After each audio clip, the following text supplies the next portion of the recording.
Under the blazing red sunset of Atlanta, a city where vibrant life pulses through streets still scarred by the past, a story waits to be told. A gavel strikes in a courtroom where the fate of a young man hangs in the balance. He's only 17, with a heart full of dreams, but he's caught in a storm of injustice. What happened when one brutal act shook the room, and who will rise to demand justice? Stay with this story, because it's not just a case, it's the voice of an entire community. Atlanta, 2023. The city looks like a painting, glowing streetlights, bustling markets, and jazz melodies floating through the air. But behind the shimmer lie untold stories of inequality. In the southern neighborhoods, where small houses crowd together, Malik Johnson grew up. He's a tall, lean 17-year-old with a bright smile and a burning passion for basketball. Every afternoon, you could find Malik launching three-pointers under street lamps, dreaming of one day making it to the NBA. But Atlanta isn't always kind to dreams like his. This is a place where your skin color can shape how you're treated, where suspicious eyes from police seem to always linger. Picture yourself as Malik, walking a familiar street, feeling the weight of a patrol car's stare. One moment, one small misunderstanding, that's all it takes to flip your life upside down. That's the reality in Atlanta, where, according to ACLU reports, Black people are 3 times more likely to be arrested than white people, even when no serious crime has occurred. Malik's story isn't an isolated one. It echoes the memory of Ahmaud Arbery, a young man gunned down just for jogging in Georgia, and others who became victims of bias. But what makes this story stand out is that it doesn't stop at injustice. It's a journey of resilience, of family, and of hope. Many believe racism is a thing of the past, that the days of Jim Crow are long gone. But that's a mistake. It still lives quietly, in the way a police officer looks at you, in the decisions a judge makes. Once you understand that, you'll see why Malik's story isn't just his. It belongs to millions fighting to be seen as human. So step into that courtroom where it all began and find out what made Atlanta stop and listen. Under the fiery glow of Atlanta's sunset, a city pulsing with life, yet scarred by its past, a story waits to unfold. The sharp crack of a gavel echoes through a courtroom, where a young man's fate hangs in the balance. He's only 17, carrying dreams bigger than the world around him, but caught in a storm of injustice. What happened when a single act of cruelty shook the room? And who would rise to reclaim justice? Stay with me, because this isn't just a case, it's the heartbeat of a community crying out. Atlanta, 2023. This city is a canvas of contrasts. Skyscrapers gleam against the horizon, streets hum with the rhythm of life, and the soulful strains of jazz spill from corner bars. But beneath the surface, there's a tension that never quite fades. In the South Side neighborhoods, where modest homes stand shoulder to shoulder, Malik Johnson grew up. He's a lanky 17-year-old with a smile that lights up the block and a passion for basketball that burns brighter than the Georgia sun. Every evening, you'd find Malik on the cracked asphalt court, sinking three-pointers under flickering streetlights, dreaming of the NBA. His sneakers squeak against the pavement, each shot a promise to himself. One day, he'll make it out, lift his family, and prove the world wrong. But Atlanta isn't always kind to dreams like Malik's. It's a city where your skin can dictate your story, where a glance from a patrol car can feel like a verdict. Picture yourself as Malik, walking home with a soda in hand, the weight of unseen eyes following your every step. One wrong moment, one misunderstanding, and your life could unravel. That's the reality here, where, according to the ACLU, Black people are 3 times more likely to be arrested than whites, even for minor or no offenses. Malik's story isn't singular. It echoes the tragedy of Ahmaud Arbery, gunned down in Georgia for jogging, or countless others lost to prejudice. Yet, what sets this tale apart isn't just the injustice. It's a story of resilience, family, and a fight for what's right. People often think racism is a relic buried with the days of segregation. That's a mistake. It lingers, subtle but sharp, in the way an officer sizes you up, in the split-second decisions of a judge. To understand Malik's journey, you need to see Atlanta's pulse, its beauty, its pain, its unspoken rules. This city is a character in itself, shaping the lives of those who call it home. As we step into that courtroom where Malik's world is about to shift, let's uncover why his story made an entire city pause. Malik's neighborhood buzzes with life, but it's no stranger to struggle. Kids play tag between stoops, elders swap stories on porches, and the scent of fried chicken wafts from Miss Clara's kitchen down the block. It's a community that holds tight, but it's also a place where hope can feel fragile. "Keep your head down, son," Malik's mother Tanya would say, her voice soft but firm.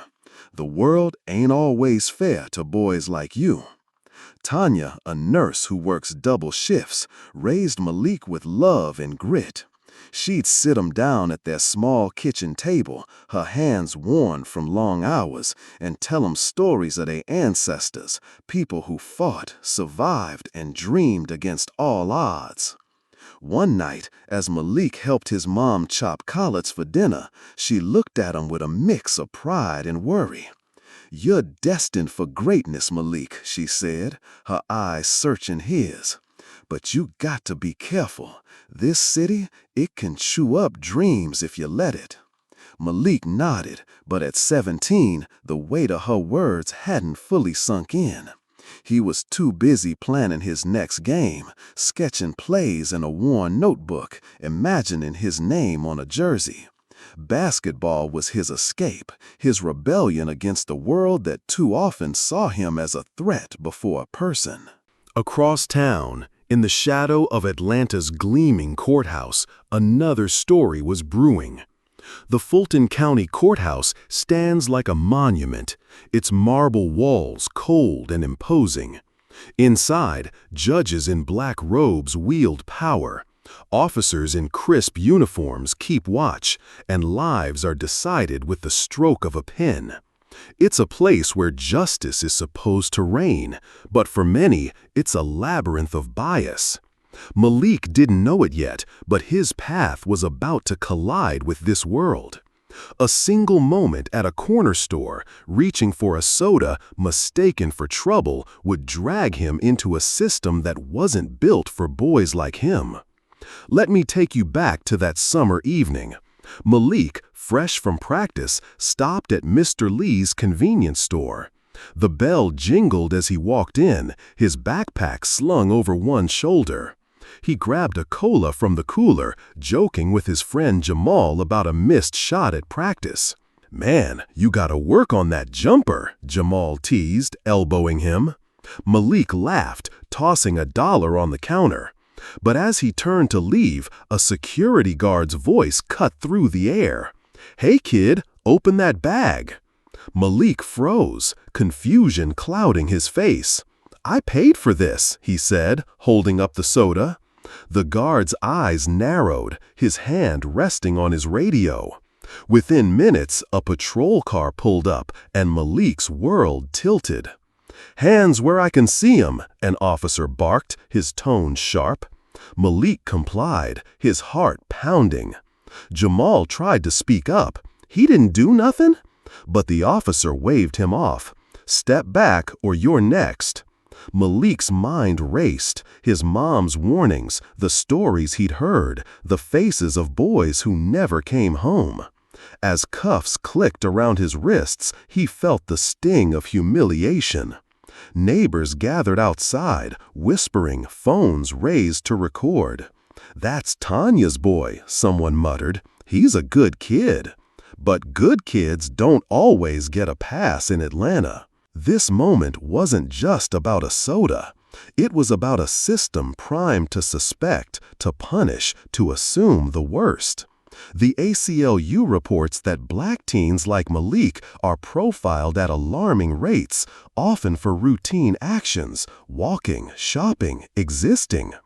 Compare this to Ahmaud Arbery, whose only crime was running in a neighborhood that deemed him out of place. Or Trayvon Martin, killed for carrying Skittles. These stories aren't anomalies, they're threads in a tapestry of systemic bias. Malik's arrest was a spark, one that would ignite a fire in that courtroom and beyond. We often assume the past is behind us, that civil rights battles were won long ago. That's a dangerous oversight. Racism doesn't always wear a hood. It hides in policies, in glances, in the reflex of a hand reaching for a badge.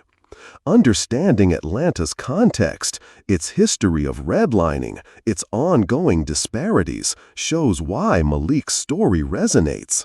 It's not just his fight, it's a city's, a nation's. As we move toward that courtroom, where a single act will change everything, ask yourself, what does justice look like when the system itself is on trial? Malik's mother, Tanya, got the call late that night. "Ma'am, your son's been detained," the officer said, his voice flat. Tanya's heart sank. She pictured Malik's face, his dreams, his future. "What did he do?" she asked, gripping the phone. The line went quiet for a moment. "We'll sort it out at the station," came the reply. Tanya hung up, tears welling, but resolve hardening. She thought of her own father, who marched in Selma, who taught her to stand tall. "This ain't over," she whispered, grabbing her keys.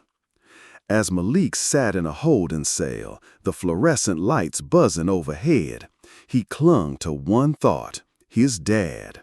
Marcus Johnson, a 42-year-old FBI agent, was out of town on a case. Malik knew his strength, his quiet power. "Dad's gonna fix this," he told himself, even as doubt crept in.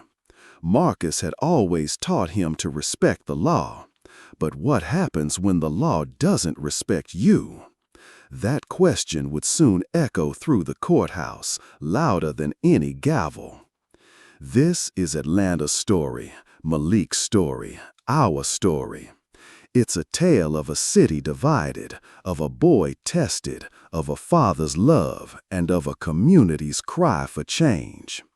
As we step into that courtroom, where the air is thick with tension, prepare for a moment that will shake you to your core. Because when injustice strikes, the fight for justice begins, and it starts with us listening. Atlanta's pulse beats beneath its sunset glow, a city alive with dreams yet haunted by its shadows. The sharp clang of a gavel cuts through a courtroom where a 17-year-old boy stands at the edge of his future. Malik Johnson, with his bright smile and basketball dreams, is caught in a web of injustice. A single act of cruelty will soon ripple through this room, but who will stand to right the wrong? Stay with me, because this story isn't just about a trial. It's about a community's soul fighting to be heard. It's 2023, and Atlanta is a city of vivid contrasts. Towering skyscrapers cast long shadows over vibrant streets, where food trucks serve hot wings and jazz notes drift from open windows. But in the South Side, where homes huddle close and hope is hard-won, life tells a different story. This is where Malik Johnson grew up, a lanky kid with a jump shot as smooth as his laugh. At 17, Malik lives for basketball. Every dusk, he's out on the neighborhood court, the thump of the ball his heartbeat. each shot a step toward his NBA dreams. Under the flickering streetlights, he imagines his name in lights, his mom cheering from the stands. But Atlanta doesn't always cradle its dreamers gently. Here, your skin can shape your path, and a glance from a cop car can feel like a sentence. Imagine being Malik, strolling home with a soda, knowing eyes are tracking you, waiting for a misstep. One wrong second, one false move, and everything you've built could crumble. That's the truth in Atlanta, where ACLU data shows black folks are 3 times more likely to face arrest than whites, often for nothing at all. Malik's story mirrors too many. Think of Ahmaud Arbery, killed for jogging in Georgia, or Trayvon Martin, lost for holding candy. Yet Malik's tale isn't only about pain. It's about courage, family, and a spark that ignites change. Folks like to believe racism is history, locked away with black and white photos of the 60s. That's a lie we tell ourselves. It's alive, woven into the fabric of daily life, in the quick judgment of an officer, in the cold math of a judge's ruling. To grasp Malik's world, you need to feel Atlanta's heartbeat, its pride, its wounds, its unspoken codes. This city is more than a backdrop. It's a player in this drama, shaping every choice, every consequence. As we walk toward that courtroom where Malik's life is about to shift, let's see why his fight stopped a city in its tracks. In Malik's neighborhood, life is a symphony of resilience. Kids chase each other between porches, laughter mingling with the sizzle of Miss Clara's fried fish from down the street. It's a place where neighbors are family, where stories are shared over sweet tea. But it's also a place where dreams can feel like fragile things. Malik's mom, Tanya, a nurse with calloused hands and a fierce heart, raised him to stand tall. "You're more than what they see, Malik," she'd say, her voice steady as she stirred greens in their cramped kitchen. "But you gotta watch yourself. This world don't always give boys like you a fair shot." One evening, as Malik diced onions for dinner, Tanya's eyes softened with worry. "You're my star, baby," she said, brushing a hand across his cheek. "But, Atlanta, it can break your heart if you're not careful." Malik nodded, his mind half on the pickup game he'd play later. At 17, her warnings felt distant, like storm clouds on a clear day. He was too busy sketching plays in his notebook, dreaming of college scouts noticing his game. Basketball was his shield, his way to carve out a future against the odds. Across the city, the Fulton County Courthouse looms like a fortress. Its marble halls echo with the weight of decisions, where lives are shaped or shattered. Judges sit high, officers stand guard, and justice is meant to prevail. But for too many, it's a maze of prejudice. Malik didn't know his path would lead here, that a fleeting moment at a corner store would pull him into this machine. It was just a soda, just a laugh with a friend, but in Atlanta, that's enough to spark a fire. Picture that summer night. Malik, sweaty from practice, ducks into Mr. Lee's store. The bell chimes as he grabs a cola, trading jabs with his buddy Jamal. "Your shot's weak, man," Jamal grins, dodging Malik's playful shove. Malik tosses $1 to Mr. Lee, the old shopkeeper nodding kindly. But as he heads for the door, a security guard's voice slices through. "Hold up, kid, show me that bag." Malik stops, his brow furrowing. "I paid for it," he says, lifting the soda. The guard's jaw tightens, his hand on his radio. "Open it, now." Malik's pulse quickens. He unzips his backpack, hands steady but heart racing. Jamal steps forward. "Yo, he's good, man." The guard snaps, "Stay out of it." Before Malik can blink, sirens wail outside. 2 officers stride in, their boots heavy on the linoleum. "Hands up," one orders, his voice cold. Malik raises his arms, the soda can glinting under the store's harsh lights. "I didn't do anything," he says, but the words feel hollow. Jamal pleads, "He's my friend, he paid." The officer's glare silences him. "Back off or you're coming too." Cuffs snap around Malik's wrists, cold and tight. Outside, a crowd gathers. Neighbors, kids, Miss Clara with her apron still on. "That's Tanya's boy," someone whispers. "He's no troublemaker." Phones light up, recording the scene. Malik's cheeks burn with shame, his dreams feeling further away with every step toward the patrol car. This wasn't about stealing. It was about being black in a place where suspicion is a reflex. The ACLU notes black teens face this daily, profiled for existing, judged before they speak. Think of Eric Garner, choked for selling cigarettes, or Philando Castile, shot for reaching for his license. Malik's moment is one of thousands, a single thread in a vast, unjust weave. We tell ourselves a fight for equality ended with marches and speeches. That's a comfortable myth. Racism doesn't need a burning cross to thrive. It lives in snap judgments, in systems that protect the powerful. Atlanta's history, redlining, riots, resilience, sets the stage for Malik's story. It's a city where progress and pain coexist, where every step forward meets resistance. As we approach that courtroom, where a single act will spark outrage, ask, what does fairness mean when the rules are rigged? Tanya's phone rang past midnight. "Mrs. Johnson, your son's in custody," the officer said, his tone clipped. Her breath caught. "For what?" she demanded, clutching the receiver. "We'll handle it at the station," he replied, hanging up. Tanya's hands shook, but her resolve didn't. She thought of her father, who faced dogs and hoses in the 60s, who taught her to fight. "Not my boy," she murmured, grabbing her coat. She pictured Malik's grin, his dreams, and vowed to bring him home. In a dim holding cell, Malik sat under buzzing lights, his knees pulled close. He thought of his dad, Marcus, an FBI agent working a case miles away. Marcus was his rock, a man of quiet strength who taught him to stand firm. "Dad'll fix this," Malik whispered, though fear gnawed at him. His father believed in the law, but what happens when the law betrays you? That question would soon thunder through the courthouse, shaking its very walls.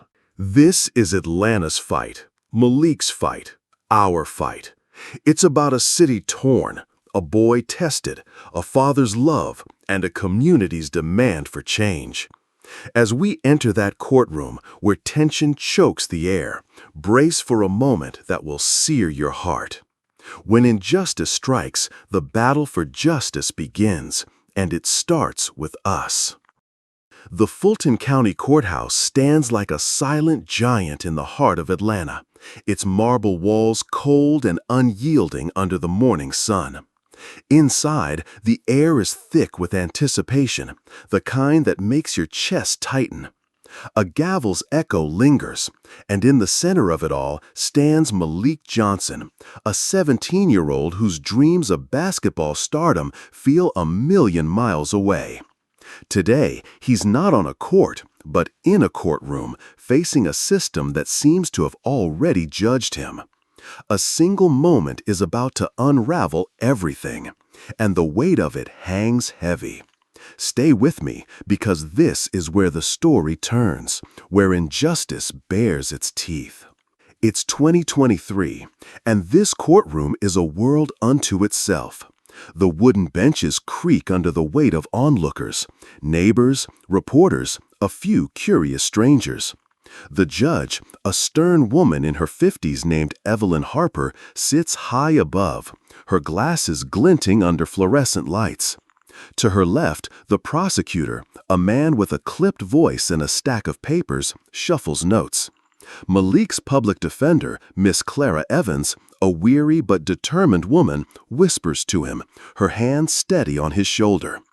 And then there's Officer James Carter, broad-shouldered and stone-faced, standing near the wall, his badge catching the light. He's the one who arrested Malik, the one who saw a thief in a boy buying a soda. The room hums with tension, like a storm about to break. Malik stands at the defendant's table, his hands clasped tight to hide their trembling. He's in a borrowed suit, too big at the shoulders, and his sneakers, still scuffed from the basketball court, peek out beneath the cuffs. His eyes dart to the gallery, searching for his mom, Tanya, who sits rigid in the second row, her lips moving in silent prayer. She catches his gaze and nods, a small gesture that says, "You're not alone." But Malik feels alone, small against the towering machinery of this place. The charge against him, petty theft from that corner store, feels like a lie wrapped in paperwork. He didn't steal anything, but here he is, his future on a knife's edge. The judge's voice cuts through the murmurs. "Mr. Johnson, how do you plead?" Malik swallows, his throat dry as sand. Miss Evans nudges him gently. "Not guilty, Your Honor," he says, his voice steady but soft, barely carrying across the room. Judge Harper nods, scribbling something, her face unreadable. The prosecutor rises, ready to paint Malik as trouble, but the room's attention shifts.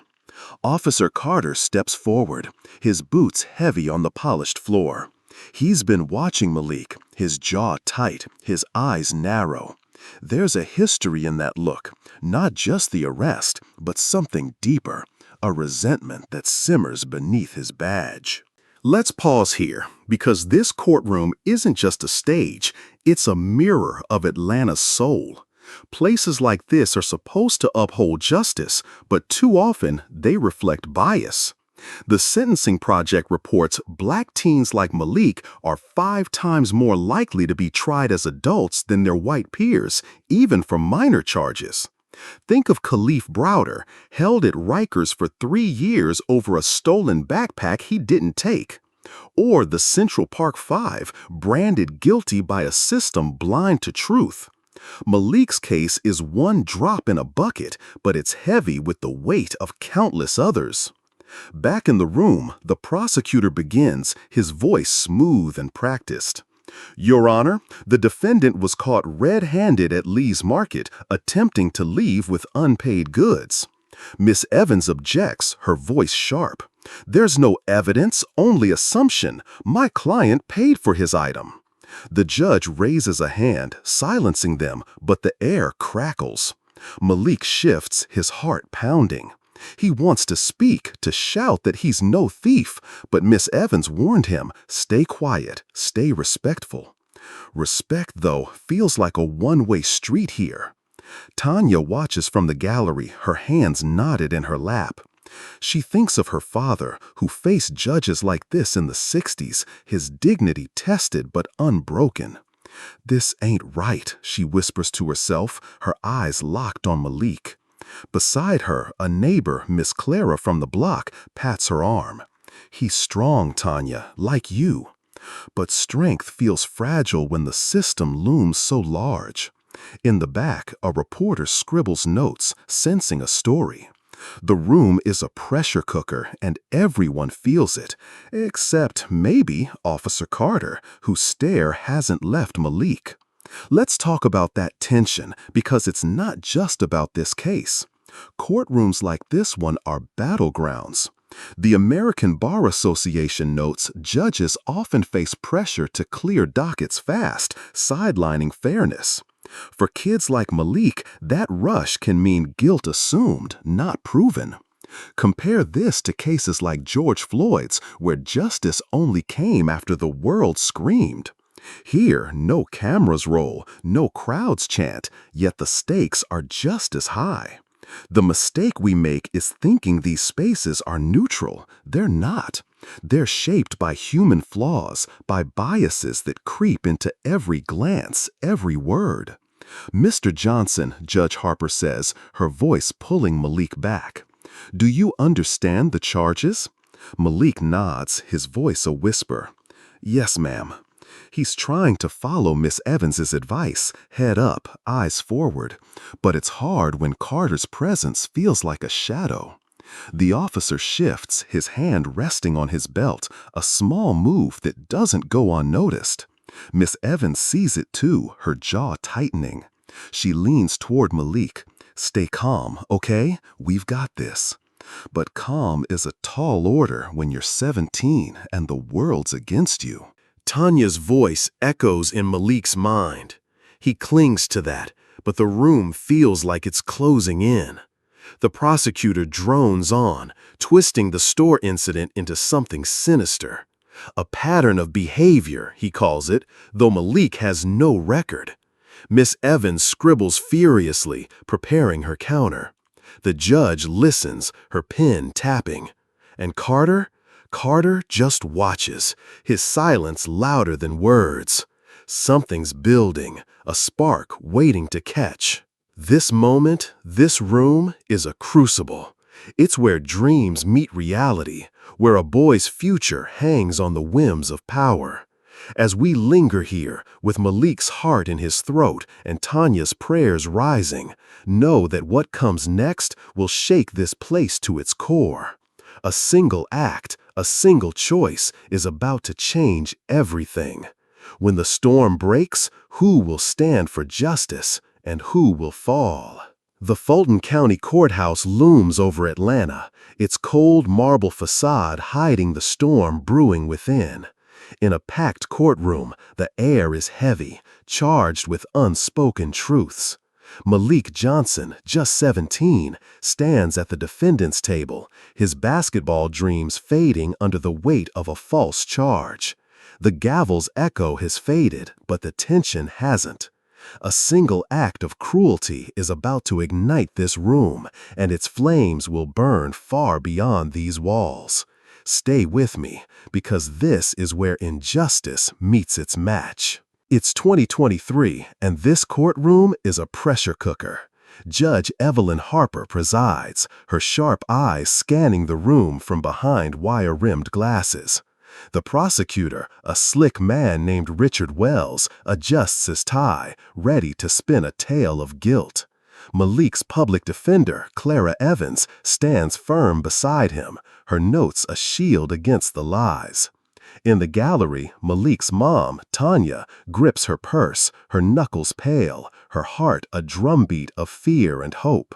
And near the wall, Officer James Carter looms, his broad frame taut, his badge glinting like a warning.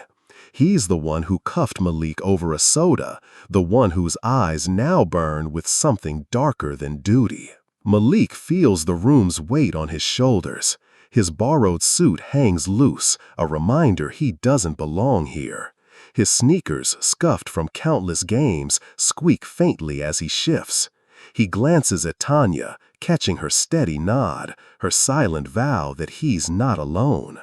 But alone is exactly how he feels, a kid against a system that's already made up its mind. The charge, petty theft, stings like a slap because Malik didn't steal a thing. Yet here he is, his future dangling by a thread, all because he reached for a cola at the wrong time, in the wrong skin. Judge Harper's voice slices through the hum. "Mr. Wells, proceed." The prosecutor stands, his tone smooth as oil. "Your Honor, the defendant was apprehended attempting to steal from Lee's Market, showing disregard for the law." Clara Evans is on her feet. "Objection! There's no evidence. My client paid for his purchase." The judge waves a hand, her face a mask. "Sustained. Stick to facts, Mr. Wells." But facts feel slippery here, and Malik's chest tightens. He wants to shout, to tell them he's no criminal, but Clara's warning echoes. Stay quiet, stay composed. Then it happens.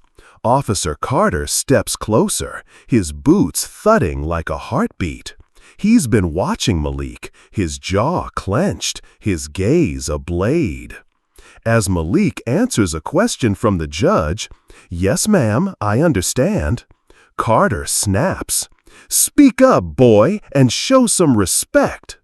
The room freezes, but Carter doesn't stop. In a flash, his hand swings, a sharp slap cracking across Malik's cheek. The sound echoes, a gunshot in the silence. Malik stumbles, his face burning, shock and shame flooding his veins. Tanya gasps, her hand flying to her mouth. The gallery erupts in whispers, a wave of disbelief. Picture that moment. A boy, barely a man, struck in a place meant for justice. Malik's eyes sting, but he blinks hard, refusing to let tears fall. His cheek throbs, but it's the humiliation that cuts deeper. He hears his mom's voice in his head. "You're more than what they see." But right now, he feels like nothing. Clara grabs his arm, steadying him. "You okay?" she whispers, her voice fierce but soft. Malik nods, barely, his jaw tight. In the gallery, Tanya's on her feet, trembling. "That's my son," she cries, her voice raw. Judge Harper bangs her gavel. "Order! Officer Carter, stand down." This isn't just a slap, it's a spark in a powder keg. The sentencing project shows black youth like Malik face harsher treatment in court, often for minor or no crimes. Think of Rodney King, beaten on camera, or Eric Garner, choked for nothing. Carter's act isn't new, it's a pattern, rooted in a system where power too often trumps fairness. The mistake we make is thinking these moments are outliers. They're not. They're the pulse of a problem we've ignored too long. One that thrives in places like this, where a badge can feel like a license. Carter steps back, his face unreadable, but his eyes flicker. Defiance, maybe fear. He mutters, he needed to learn respect. Clara spins toward the judge. "Your Honor, this is outrageous. An officer assaulting my client in open court?" Wells, the prosecutor, shifts uncomfortably, sensing the case slipping. Judge Harper's voice is steel. "Officer Carter, you will explain yourself." But the room knows explanations won't undo what's done. Tanya's tears fall silently, her hands shaking. She thinks of her father, beaten in a 60s jail cell, and vows this won't be Malik's story. Let's talk about that act, because it's more than a moment. It's a symbol of power misused, of bias laid bare. Studies from the NAACP show black teens are disciplined more harshly than others, even when behavior is the same. Compare this to cases like George Floyd, where force was justified as control. Here, Carter's slap wasn't about respect, it was about dominance, a reflex born of prejudice. The error is assuming officers are always neutral. Too often, they carry the world's biases, and kids like Malik pay the price. In the gallery, Miss Clara, Tanya's neighbor, whispers, "This ain't right." A reporter scribbles furiously, smelling a headline. The air is electric, every breath heavy. Malik stands taller, despite the sting on his cheek, his mom's strength flowing through him. Clara's voice rises, demanding action. "We move to dismiss, Your Honor. This is a travesty." Wells stammers, caught off guard. Judge Harper's pen hovers, her authority tested. And Carter? He stands rigid, his certainty cracking under the room's glare. This is the crucible, where a boy's dignity collides with a system's flaws. As Malik's cheek burns and Tanya's prayers grow louder, something shifts. A door creaks open, footsteps echo, and a new presence enters, one that will change everything. When power meets truth, what happens next? Hold tight, because this courtroom is about to quake. The Fulton County Courthouse stands like a silent sentinel in Atlanta's heart, its marble walls masking the chaos within. The courtroom is a cauldron, simmering with shock and rage after Officer James Carter's slap across Malik Johnson's face. Malik, just 17, stands frozen, his cheeks stinging, his dreams of basketball stardom buried under the weight of this moment. The gavel's crack still echoes, but it's the silence that screams loudest, a silence broken only by gasps and whispers. Something has shattered here, and what comes next will redefine justice itself. Stay with me, because this is where a boy's pain becomes a battle cry. It's 2023, and the courtroom is a frozen tableau. Judge Evelyn Harper grips her gavel, her knuckles white, her authority shaken. Clara Evans, Malik's public defender, stands rigid, her eyes blazing as she shields her client. In the gallery, Malik's mother, Tanya, is a statue of grief and fury, tears glistening but her gaze unbroken. The prosecutor, Richard Wells, fumbles with his papers, his case unraveling. And Officer Carter, his hand still tingling from the slap, meets the room's stairs with a defiant jut of his chin. But Malik is the center, a boy carrying a man's burden, his heart pounding like a drum. Malik's cheek burns, a hot pulse under his skin, but it's the humiliation that cuts deeper. His borrowed suit feels like a cage, too big, too foreign. He wants to run, to hide, to be back on the court where he's free. But he doesn't move. He hears his mom's voice, soft but fierce. "You're more than what they see." He clings to it, his jaw tight, his eyes locked on the floor. He won't cry, not here, not now. Clara's hand rests on his shoulder, steady as stone. "You're okay," she whispers, though her voice trembles with rage. "We're not letting this go."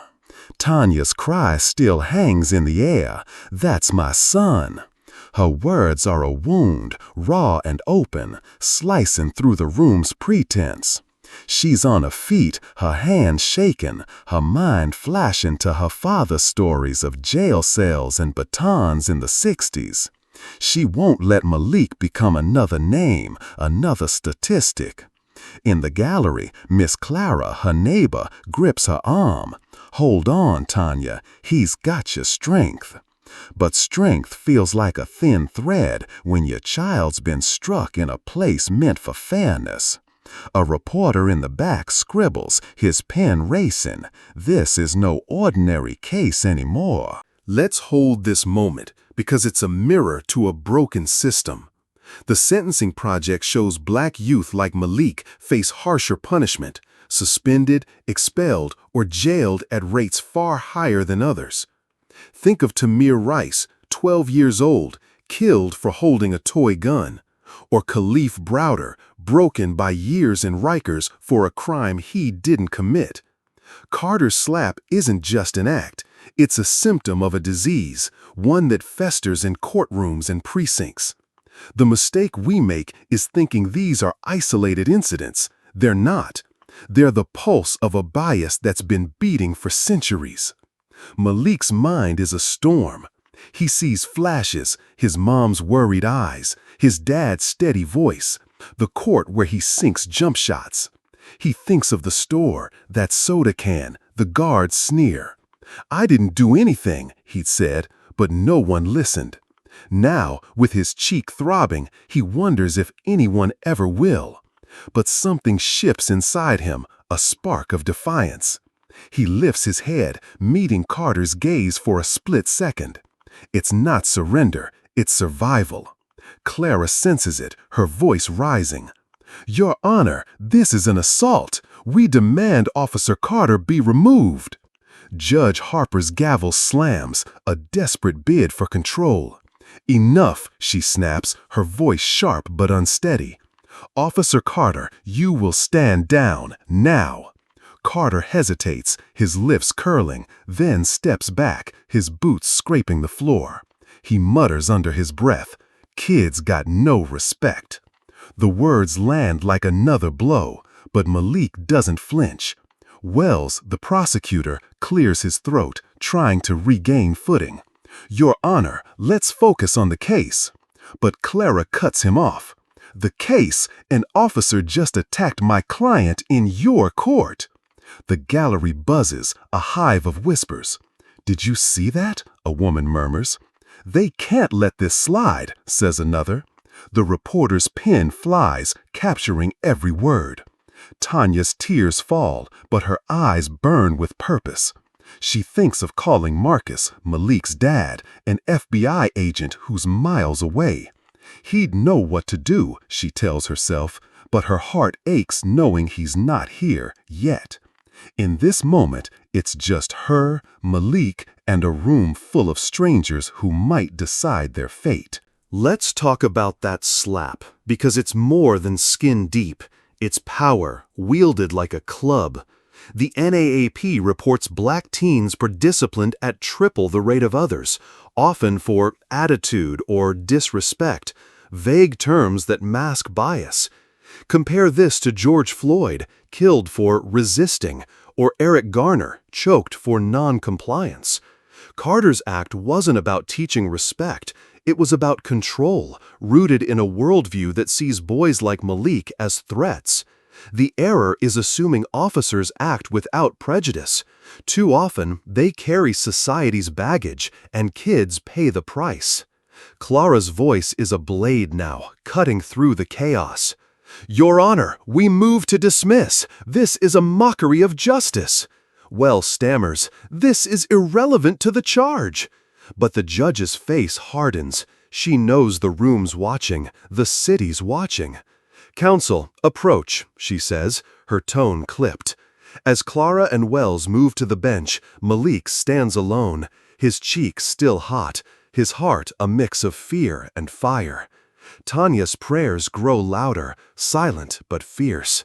Miss Clara whispers, "Lord, protect that boy." This is the breaking point, where a boy's pain meets a system's flaws. The air is thick, every breath a challenge. Malik's eyes flicker to the door, as if willing his dad to appear. And then, a creak, a shadow, footsteps. Someone's coming, someone who'll turn this moment upside down. When truth crashes into power, what happens next? Brace yourself, because this courtroom's about to tremble. The Fulton County Courthouse casts a long shadow over Atlanta, its marble halls a facade for the storm raging inside. The courtroom is a wound, raw and pulsing, after Officer James Carter's slap left a red mark on Malik Johnson's cheek. Malik, only 17, stands at the defendant's table, his basketball dreams drowned in the sting of humiliation. The gavel's echo is gone, replaced by a deafening silence, broken only by the rustle of shock. A boy has been struck in a place meant for justice, and the air crackles with what's to come. Stay with me, because this is where a father's love changes everything. It's 2023, and the courtroom is a frozen frame of outrage. Judge Evelyn Harper's face is stone, her authority teetering. Clara Evans, Malik's public defender, is a pillar of fury, her hand still on Malik's shoulder. In the gallery, Tanya Johnson, Malik's mother, sits rigid, her tears dry, but her eyes alight with a mother's fire. The prosecutor, Richard Wells, shifts uneasily, his case crumbling under the weight of Carter's act. And Carter himself stands apart, his jaw tight, his badge no shield against the room's judgment. But Malik? Malik is the heart of this moment. A boy carrying a city's pain, his cheek burning, his soul unbroken. Malik's breath is shallow, his cheek a throbbing reminder of where he stands. His too big suit feels like a lie, his scuffed sneakers grounding him to the kid he is, not the criminal they've painted. He wants to look at Tanya, to draw strength from her, but his eyes stay down, locked on the table's grain. Her voice echoes in his mind. You're more than what they see. He holds it tight, though shame threatens to swallow him. Clara's whisper cuts through. Head up, Malik, you're not alone. He nods, barely, his jaw clenching. He won't break, not here, not now. Tanya's heart is a war drum. She's still, but inside, she's screaming. Her son, her baby, struck like he's nothing. She thinks of her father, bloodied in a Selma jail, and her resolve hardens. She won't let Malik's story end like this. In the gallery, Miss Clara, her neighbor, squeezes her hand. God's watching Tanya, she murmurs. But God feels far away when a man with a badge can raise his hand against her child. A reporter scribbles, his pen a metronome of this unfolding drama.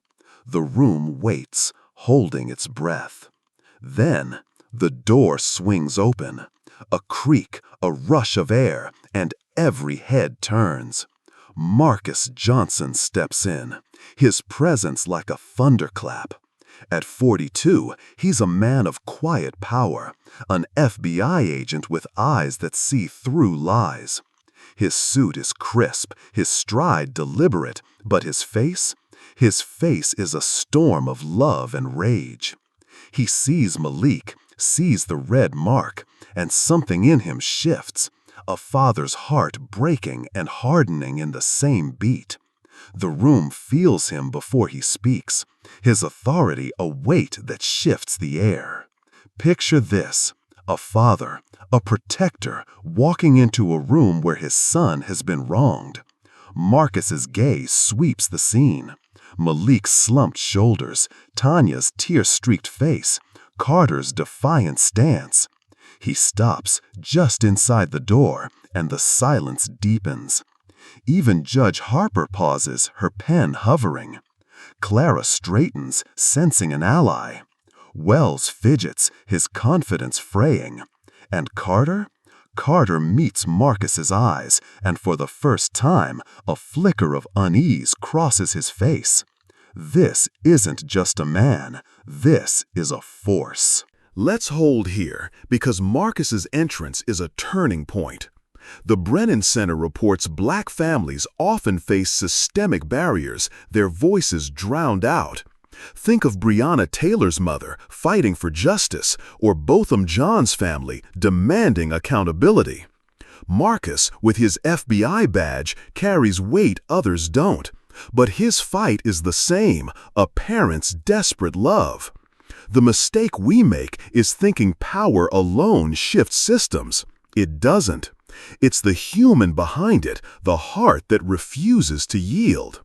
Marcus is that heart, and his presence redefines this room. Malik, Marcus says, his voice low but carrying, cutting through the tension like a blade. Malik's head snaps up, his eyes wide. "Dad?" he whispers, hope and fear colliding. Tanya rises, her hands clasped, a sob catching in her throat. Marcus nods at her, a silent promise, "I'm here." He steps forward, his boots steady on the floor, and addresses the judge. "Your Honor, I'm Marcus Johnson, FBI. I'd like to know why my son was just assaulted in your courtroom." His words are calm, but they land like granite, each syllable a demand for truth. Judge Harper blinks, caught off guard. "Agent Johnson, this is highly irregular." Marcus cuts in, polite but firm. "What's irregular is an officer striking a minor under your watch." The gallery murmurs, a ripple of agreement. Clara seizes the moment. "Your Honor, we renew our motion to dismiss. This case is tainted." Wells protests, his voice thin. "This is unrelated to the charge." But the room's tide is turning, and he knows it. Carter shifts, his hands flexing. "The kid was disrespectful," he says, his tone bold but brittle. Marcus turns to him, his gaze a laser. Disrespectful or just black? The question hangs, sharp and unanswerable. Carter's mouth opens, then closes, his bravado cracking. The reporter's pen races, capturing the clash. Tanya's eyes shine, pride mixing with pain. Malik stands taller, his dad's strength flowing through him. This is the spark that lights the fire. Marcus's arrival isn't just a plot twist, it's a reckoning.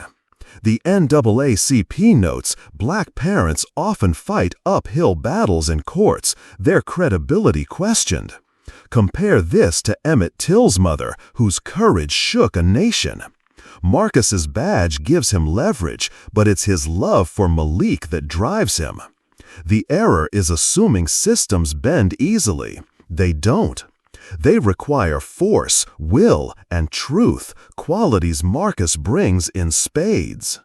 As Marcus stands there, a father defying a system, the room holds its breath. Judge Harper's gavel hovers, her authority tested.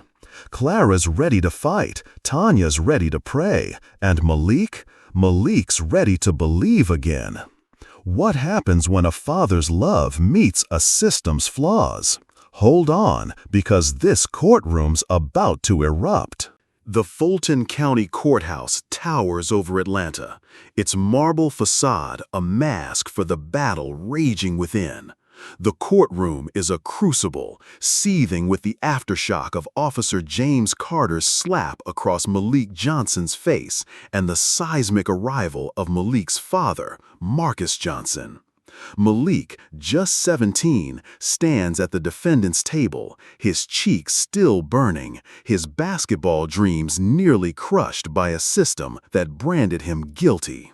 Marcus, an FBI agent, has just challenged the room's fragile order, his presence a thunderbolt of truth. The air is electric, every breath a spark. Stay with me, because this is where a father and son face down injustice together. It's 2023, and the courtroom is a chessboard, every move critical. Judge Evelyn Harper grips her gavel, her composure fraying as Marcus's words, "Why was my son assaulted?" echo in the silence. Clara Evans, Malik's public defender, stands poised, her eyes sharp with purpose.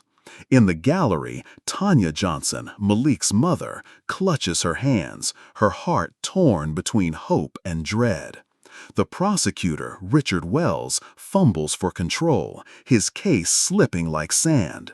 And Carter, his badge now a hollow shield, glares at Marcus, his defiance masking a flicker of doubt. Malik, though, is the pulse of this moment, a boy finding his strength in his father's shadow. Marcus stands tall, his FBI badge clipped to his belt, but it's his father's love, not his title, that fills the room. His eyes lock on Carter, steady and unyielding, a man who's seen too much to flinch. Malik watches, his breath catching, the red mark on his cheek a fading ache compared to the pride swelling in his chest. Tanya's gaze darts between her son and husband, her prayers now a quiet fire. The gallery holds its breath, neighbors, reporters, strangers, sensing the tide turning. Even Judge Harper, high on her bench, feels the shift, her pen still as Marcus's challenge lingers. Picture this, a father staring down the man who struck his son, not with fists, but with truth. Marcus's voice, calm but razor-sharp, cuts again. "Officer Carter, you struck a minor in open court. Explain that to me." Carter shifts, his boots scuffing the floor, his jaw tight. "He was mouthing off," he says, his tone bold but thin, like cracked glass. Marcus doesn't blink. Mouthing off, or just existing in a way you don't like? The words land hard, stripping Carter's excuse bare. The gallery murmurs a low hum of agreement, and Clara seizes the moment. "Your Honor, this officer's actions demand immediate review." Let's pause, because this confrontation is more than a clash. It's a mirror to a broken system.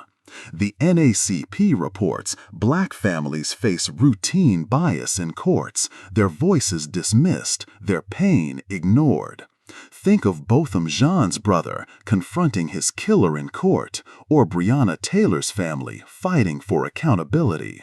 Marcus's FBI status gives him a platform, but his fight is universal, a parent's refusal to let their child be reduced to a stereotype. The mistake we make is thinking confrontations like this are rare. They're not. They're the heartbeat of a struggle that's far from over. Carter's eyes narrow, his hand twitching at his side. "I was maintaining order," he says, but his voice wavers, caught in Marcus's gaze. Marcus steps closer, his presence a quiet storm. "Order or your own prejudice?" The question hangs, heavy as iron, and Carter falters, his bravado crumbling. Judge Harper bangs her gavel, her voice sharp. "Agent Johnson, Officer Carter, enough. Counsel, approach the bench now." Clara and Wells move forward, but the real battle is here, between two men, one fighting for his son, the other for his pride. Malik watches, his heart racing. His dad's voice, steady and strong, is a lifeline. He thinks of their talks at the kitchen table, Marcus teaching him to stand firm. "The world'll test you, son, but you're built for it." That strength flows through him now, lifting his chin despite the sting on his cheek. Tanya in the gallery feels it too. She remembers Marcus's late-night cases, his quiet resolve, and knows he won't back down. "That's my man," she whispers, her hand steadying. Miss Clara beside her nods. "He's got this, Tanya." The reporter's pen races, capturing every word, every glance. This isn't just a story, it's a reckoning. Wells at the bench argues weakly. "This is a distraction, Your Honor." Clara fires back, her voice fierce. "A distraction? An officer assaulted my client. We demand his removal and an investigation." Judge Harper's eyes flicker to Marcus, then Carter, weighing the moment. She knows the city's watching, its history of unrest. Think Rodney King, think George Floyd, looming large. "I'll take this under advisement," she says, her tone clipped. "Officer Carter, you're excused from this courtroom until further notice." Carter stiffens, his face flushing. "Your Honor," he starts, but Harper cuts him off. "Out, now." He hesitates, then stalks toward the door, his boots echoing like a retreating army. The gallery exhales, a wave of relief mixed with awe. Tanya's shoulders relax, just a fraction, her eyes locked on Marcus.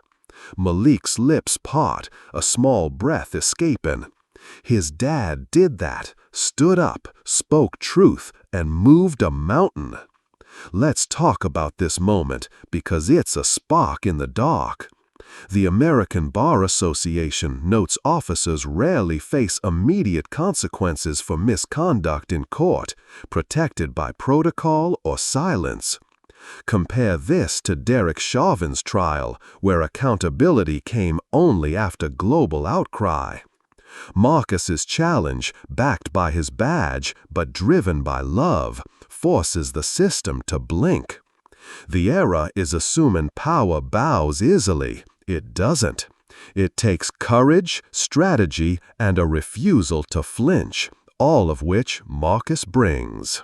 As Carter's footsteps fade, Marcus turns to Malik, his eyes softening. "You good, son?" Malik nods, his voice a whisper. "Yeah, Dad." It's enough for now. Clara returns to Malik's side, her resolve ironclad. We're not done, she says, low and fierce. Judge Harper clears her throat, ready to resume, but the room's changed. Marcus takes a seat beside Tanya, his hand finding hers, a silent vow to fight on. The next move is coming, and it'll shake this place to its core. When a father's truth meets a system's lies, what happens? Hold tight, because this fight's just begun.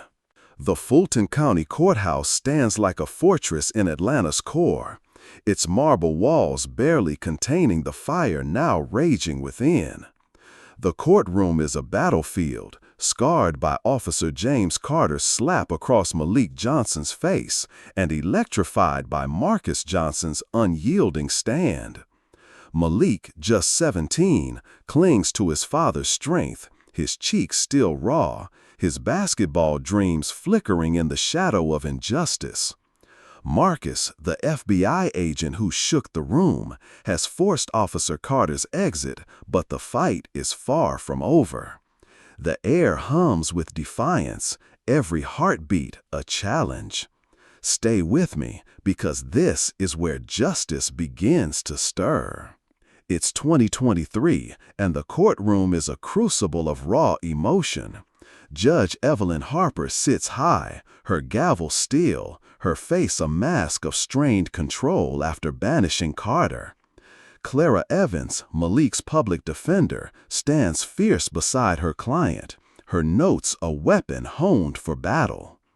In the gallery, Tanya Johnson grips Marcus's hand, her tears replaced by a mother's quiet resolve.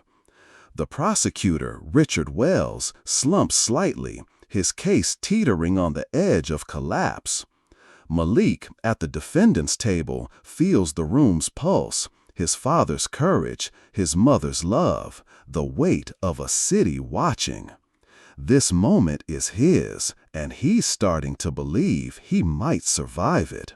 Judge Harper's voice breaks the tension, sharp but measured. Counsel, let's proceed. Miss Evans, your response to the charges. Clara steps forward, her posture unyielding, but her eyes flick to Marcus, his presence a spark that's lit her fire. She knows this isn't just about a soda or a store. It's about a boy's future, a family's fight, a system's reckoning. Malik watches her, his breath steadying. His cheek still throbs, but his dad's words echo. You're built for this, son. Tanya, in the gallery, leans forward, her heart pounding in sync with her son's. Clara clears her throat, her voice rising, clear and commanding. Your Honor, the charges against Malik Johnson are baseless. There's no evidence of theft, only a receipt and a can of soda. But what we do have is evidence of assault committed by Officer Carter in this very room. She pauses, letting the words sink in, her gaze sweeping the gallery. This case isn't about a crime. It's about a system that saw a black boy and assumed guilt.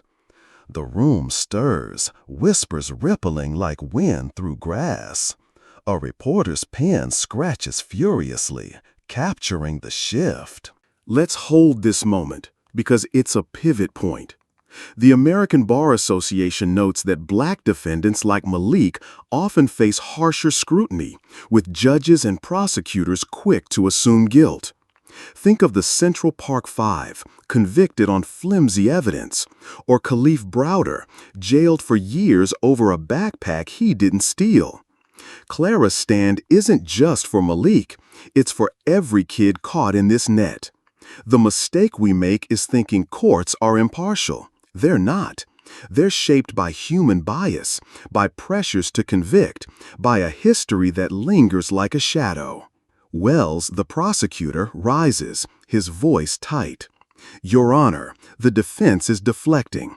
The incident with Officer Carter is irrelevant to the theft charge. Clara fires back, her tone cutting. Irrelevant? An officer assaulted my client in your courtroom. If that's not relevant, what is? Judge Harper raises a hand, her eyes narrowing. Miss Evans, Mr. Wells, I've heard enough. I'm ordering an immediate review of Officer Carter's actions. This court will not tolerate misconduct. Her words are firm, but there's a tremor beneath. She knows the stakes, the eyes of Atlanta watching. Tanya exhales, her grip on Marcus's hand tightening. She thinks of her father, who marched for moments like this, who taught her justice is a fight, not a gift.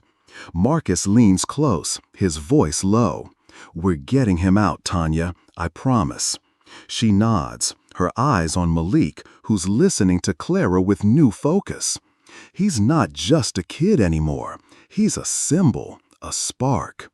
In the gallery, Miss Clara, their neighbor, whispers, "That's right, speak truth."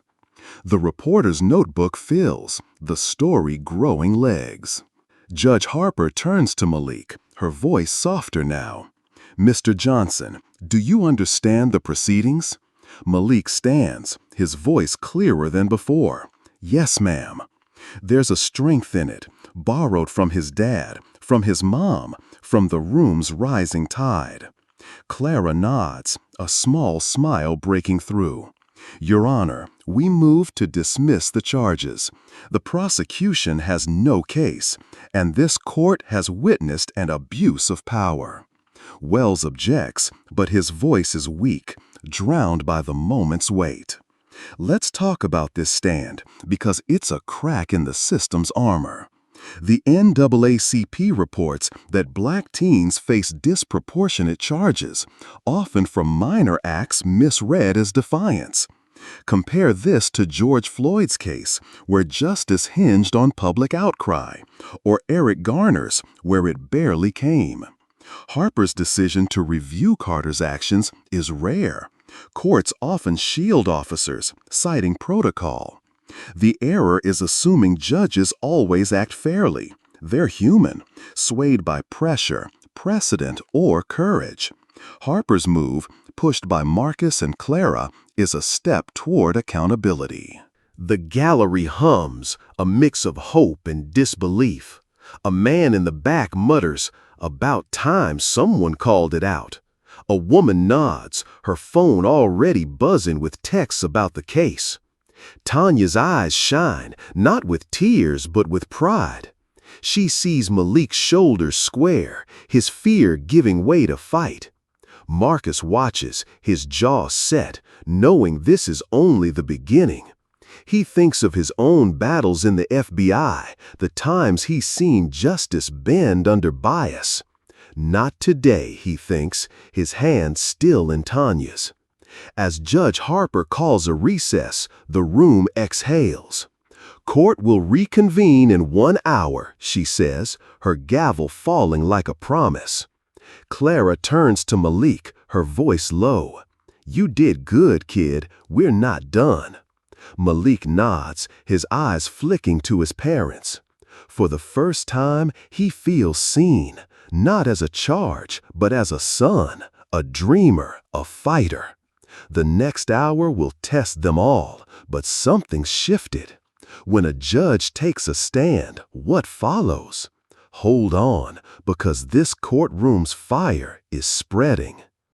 The Fulton County Courthouse stands like a monolith in Atlanta's heart, its marble walls barely holding back the storm unleashed within.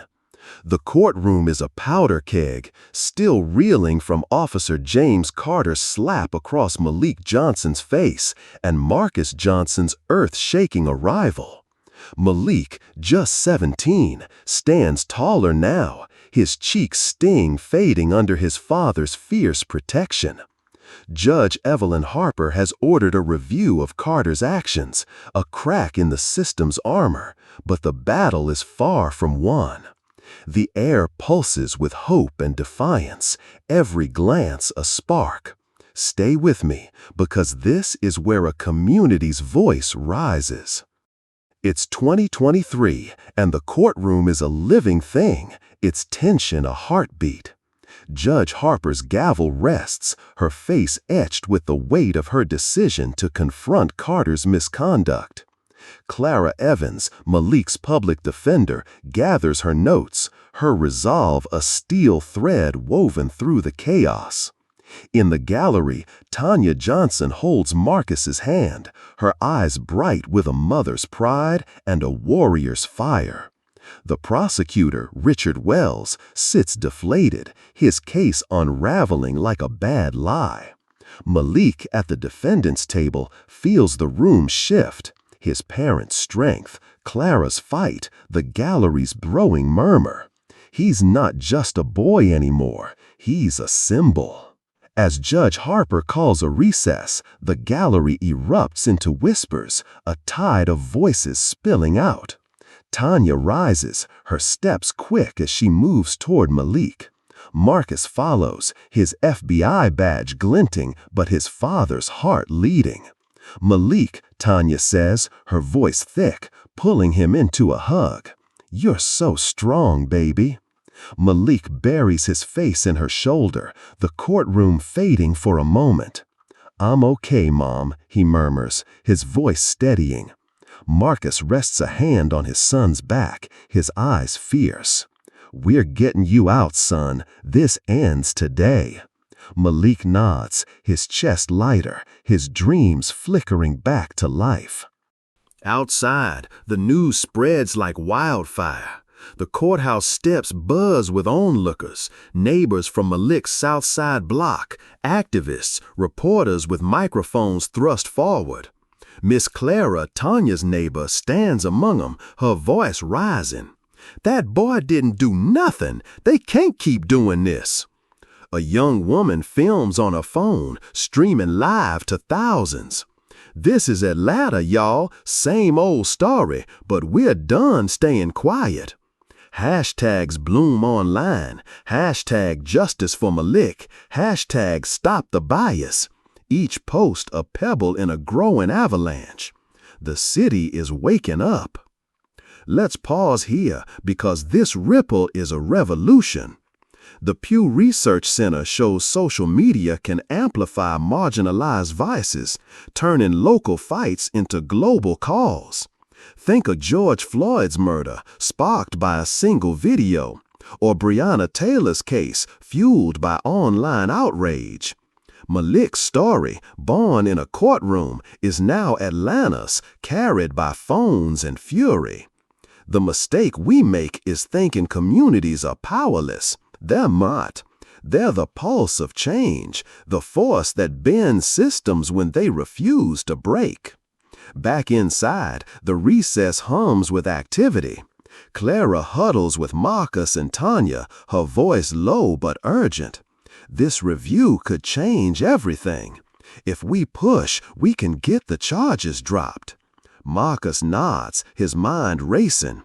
"I've got contacts at the Bureau. We'll make sure Carter's record gets a hard look." Tanya's eyes flash. "What about Malik? He's been through enough." Clara softens. "He's our priority. We'll protect him." Malik, nearby, listens quietly, his hands clasped. He thinks of his basketball court, the freedom of a perfect shot.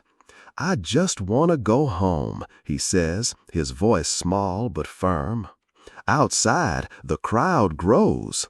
A local activist, Jamal Carter, no relation to the officer, takes a megaphone. "Malik Johnson is our son, our brother. This ain't just his fight, it's ours." Cheers rise, fists pump, signs bob above heads. Black Lives Matter and racial profiling. A news van pulls up, cameras rolling. The reporter from the courtroom types furiously, her story already trending. "This could be bigger than we thought," she tells her editor over the phone. "It's not just a case, it's a movement." Let's talk about this moment because it's a spark catching fire. The NAACP reports that community protests often force accountability when systems fail, as seen in Ferguson or Minneapolis. Compare this to the March on Washington, where crowds shifted history, or smaller vigils for Trayvon Martin that grew into a movement. Malik's case, amplified by Atlanta Southside, is a reminder collective voices can shake foundations. The era is assuming silence is safer. It's not. Silence buries truth. Noise unearths it. Back in the courthouse, Tanya stands with Miss Clara, who's joined the family. "I called the church," Miss Clara says. "Folks are praying, Tanya, and they're coming." Tanya smiles, her heart lifting. "Thank you, Clara. We need all the love we can get." Marcus, nearby, checks his phone. Texts from colleagues offering support, a promise to dig into Carter's history.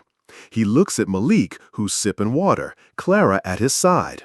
"You holding up?" Marcus asks. Malik nods, a faint smile breaking through. "Yeah, Dad. Thanks for, Marcus squeezes his shoulder. "Always, son." As the recess nears its end, the crowd outside chants, their voices seeping through the courthouse walls. No justice, no peace. Inside, Judge Harper prepares to return, her clerk whispering about the growing protest.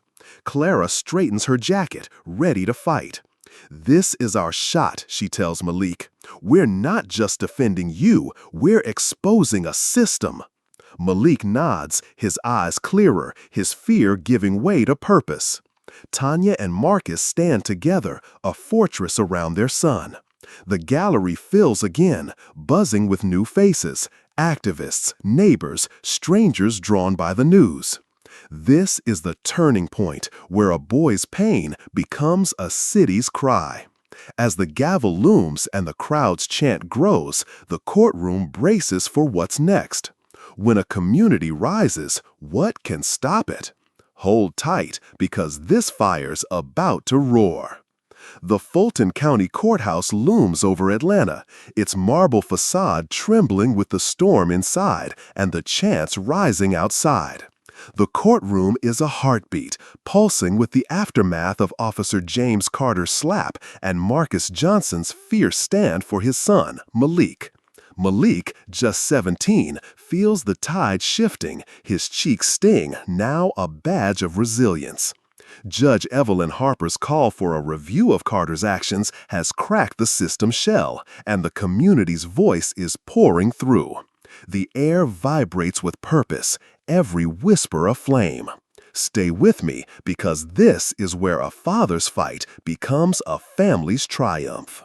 It's 2023, and the courtroom is a crucible of hope and grit. Judge Harper, back from recess, grips her gavel, her eyes scanning a gallery now swollen with new faces, Southside neighbors, activists, reporters.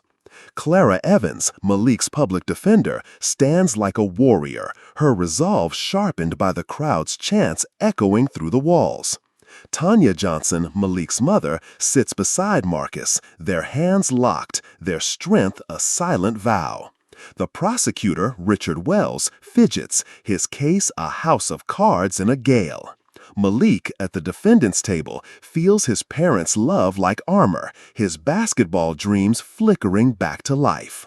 Marcus, the FBI agent whose entrance shook the room, is a quiet force, his eyes fixed on Malik. He's a man who's faced down threats, but nothing compares to this, his son's future on the line. Tanya leans into him, her voice a whisper. "You did it, Marcus. You gave him a chance." Marcus squeezes her hand, his jaw tight. "Not done yet, Tanya, not till he's free." Malik catches their glance, his heart steadying. His cheek's pain is distant now, drowned by the fire in his chest. Clara, beside him, murmurs, "We're close, Malik. Stay strong." Outside, the courthouse steps are a sea of voices. Jamal Carter, the activist, leads the chant. "Justice for Malik, no more lies." Signs wave, "Free Malik, end bias," and phones stream the scene to thousands. Miss Clara, Tanya's neighbor, stands proud, her voice rising. "That's our boy in there. We ain't leaving till he's out." A news crew captures it all, the reporter's voice urgent. This is Atlanta waking up, demanding change. Online, #Justice for Malik trends, tweets pouring in from across the country, each one a brick in a growing wall of outrage. Let's hold this, because this is a movement taking root. The Pew Research Center shows protests can force systemic change, as seen in Ferguson after Michael Brown's death or Minneapolis after George Floyd's death. Malik's case, sparked by a slap, is now a beacon, drawing eyes to Atlanta's South Side. The mistake we make is thinking communities can't shift power. They can, they do. From Selma's marches to today's live streams, collective fury bends history. This crowd isn't just noise, it's a demand for truth. Inside, Marcus's mind is a machine, calculating next steps. He's texted FBI colleagues requesting a deep dive into Carter's record, past complaints, use of force reports. He knows one officer's act reflects a broader rot. Tanya, beside him, thinks of her father, who faced fire hoses in the 60s. "This is his fight, too," she whispers, her eyes on Malik. Marcus nods, his voice low. "And ours." Their love for Malik is a fortress, unyielding. In the gallery, Miss Clara prays softly, her words a thread weaving the crowd's hope. Clara, at the defense table, is relentless. She turns to Malik, her voice steady. "We're pushing for dismissal, but we need you to speak. Tell them who you are." Malik hesitates, his throat tight. "Me? What do I say?" Clara's eyes soften. "The truth. You're a kid with dreams, not a thief." Malik nods, his hands unclenching. He thinks of his court, the squeak of his sneakers, the roar of a crowd that cheers, not judges. For the first time, he feels ready to be heard. Judge Harper calls the room to order, her gavel a sharp crack. "Miss Evans, your motion?" Clara rises, her voice a blade. "Your Honor, we move to dismiss. The prosecution has no evidence, only a receipt and a paid soda. But we have proof of misconduct. Officer Carter's assault, witnessed by this court. Malik Johnson deserves justice, not punishment for his skin." The gallery erupts in applause, swiftly silenced by Harper's gavel. Wells stammers, "This is premature," but his voice is a whisper against Clara's truth. "Let's talk about this fight, because it's a mirror to our times."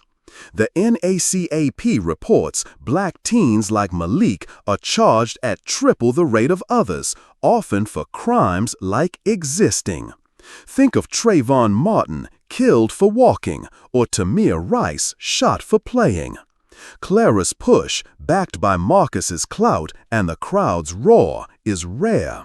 Courts often dodge accountability, citing procedure. The era is assuming justice flows naturally. It doesn't. It's carved out, demanded, fought for, as Marcus is doing now.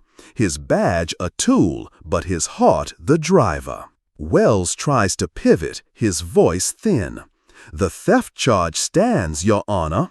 Clara counters. "What theft? Show me one shred of proof." Harper's eyes narrow, her pen tapping.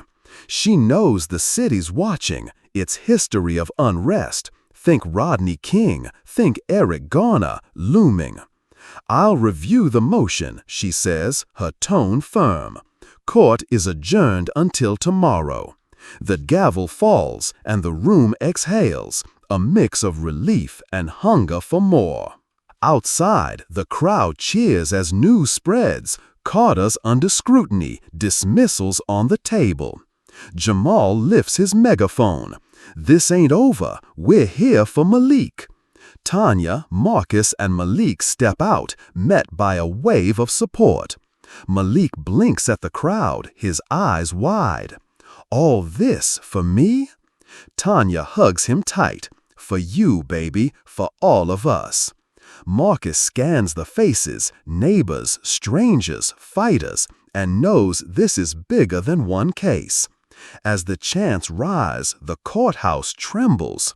When a family's fight meets a city's rage, what's next? Hold on, because this fire's unstoppable. The Fulton County Courthouse stands as a silent titan in Atlanta's core, its marble walls trembling under the weight of a city's awakening. Inside, the courtroom is a forge, molten with the aftermath of Officer James Carter's slap and Marcus Johnson's unyielding fight for his son, Malik. Malik, just 17, feels the spark of hope. His cheeks' pain now a distant echo as his family and community rally.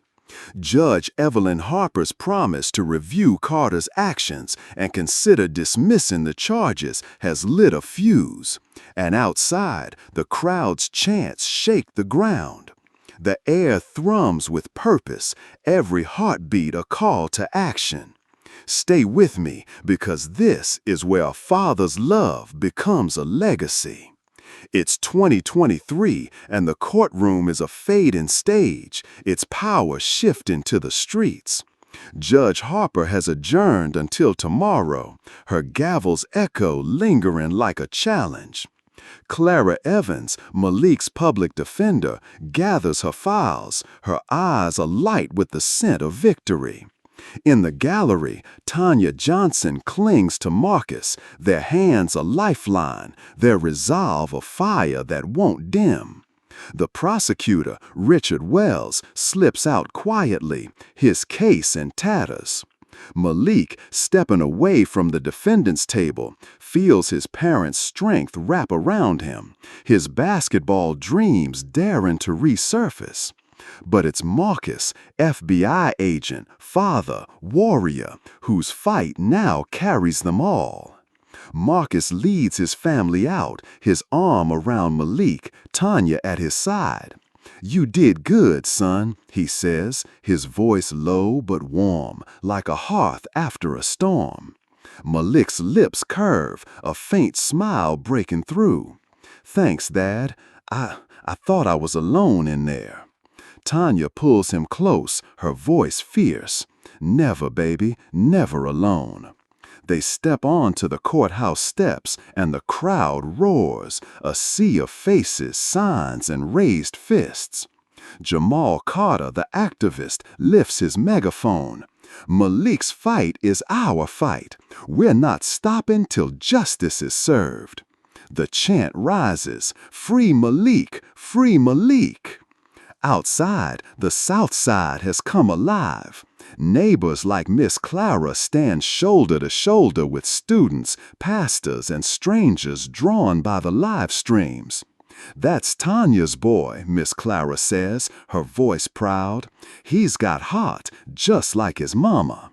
A young woman posts to X, her video of the crowd hitting thousands of views. "Atlanta's done being silent. Hashtag justice for Malik." News vans line the street, cameras catching every sign. And racial profiling, Black Lives Matter, as reporters narrate the swelling movement. "This case could redefine justice in Georgia," one says, her voice urgent. "Let's hold this, because this is a city claiming its voice." The Brennan Center notes that community pressure often forces accountability when courts falter, as seen in Ferguson or Minneapolis. Malik's story, born in a courtroom slap, now belongs to Atlanta, its South Side roots growing into a national cry. Think of Emmett Till's mother, whose grief sparked a movement, or the Montgomery bus boycott ignited by Rosa Parks' stand. The mistake we make is thinking crowds are just noise. They're not. They're the muscle of change, bending systems that resist. Marcus scans the crowd, his FBI training noting every detail, the passion, the unity, the potential for more.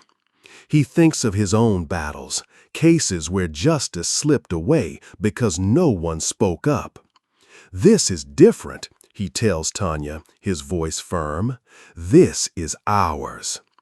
Tanya nods, her eyes on Malik, who's staring at the crowd wide-eyed. They're here for me? He asks, his voice soft. Tanya smiles, brushing his cheek where the slap landed. For you, for all of us, you're their hope, baby. Inside, Clara joins them, her briefcase in hand. We've got momentum, she says, her tone sharp but hopeful. Tomorrow we push harder. Carter's review could crack his credibility, and Wells has nothing. Marcus nods, his mind already on strategy. I'm pulling Carter's file, every complaint, every incident. He's not walking away clean. Tanya's voice is steel. What about Malik? He needs to heal. Clara meets her gaze. He's my priority. We'll get him home, Tanya, and make sure this never happens again. Outside, Jamal keeps the crowd alive. We're here tomorrow, y'all. Bring your voices, bring your hearts. Cheers erupt, phones light up, and the hashtag surges. A pastor steps forward, leading a prayer. Lord, lift up Malik, lift up this city. Miss Clara joins in, her hands raised. The reporter, now live on air, frames the scene. What began as a courtroom incident is now a movement, with Atlanta Southside at its heart. The crowd's energy is a living thing, seeping into the courthouse, into Malik's soul. Let's talk about this fire, because it's a lesson in power. The NAACP shows protests can shift outcomes from policy reforms to convictions, as in Derek Chauvin's case.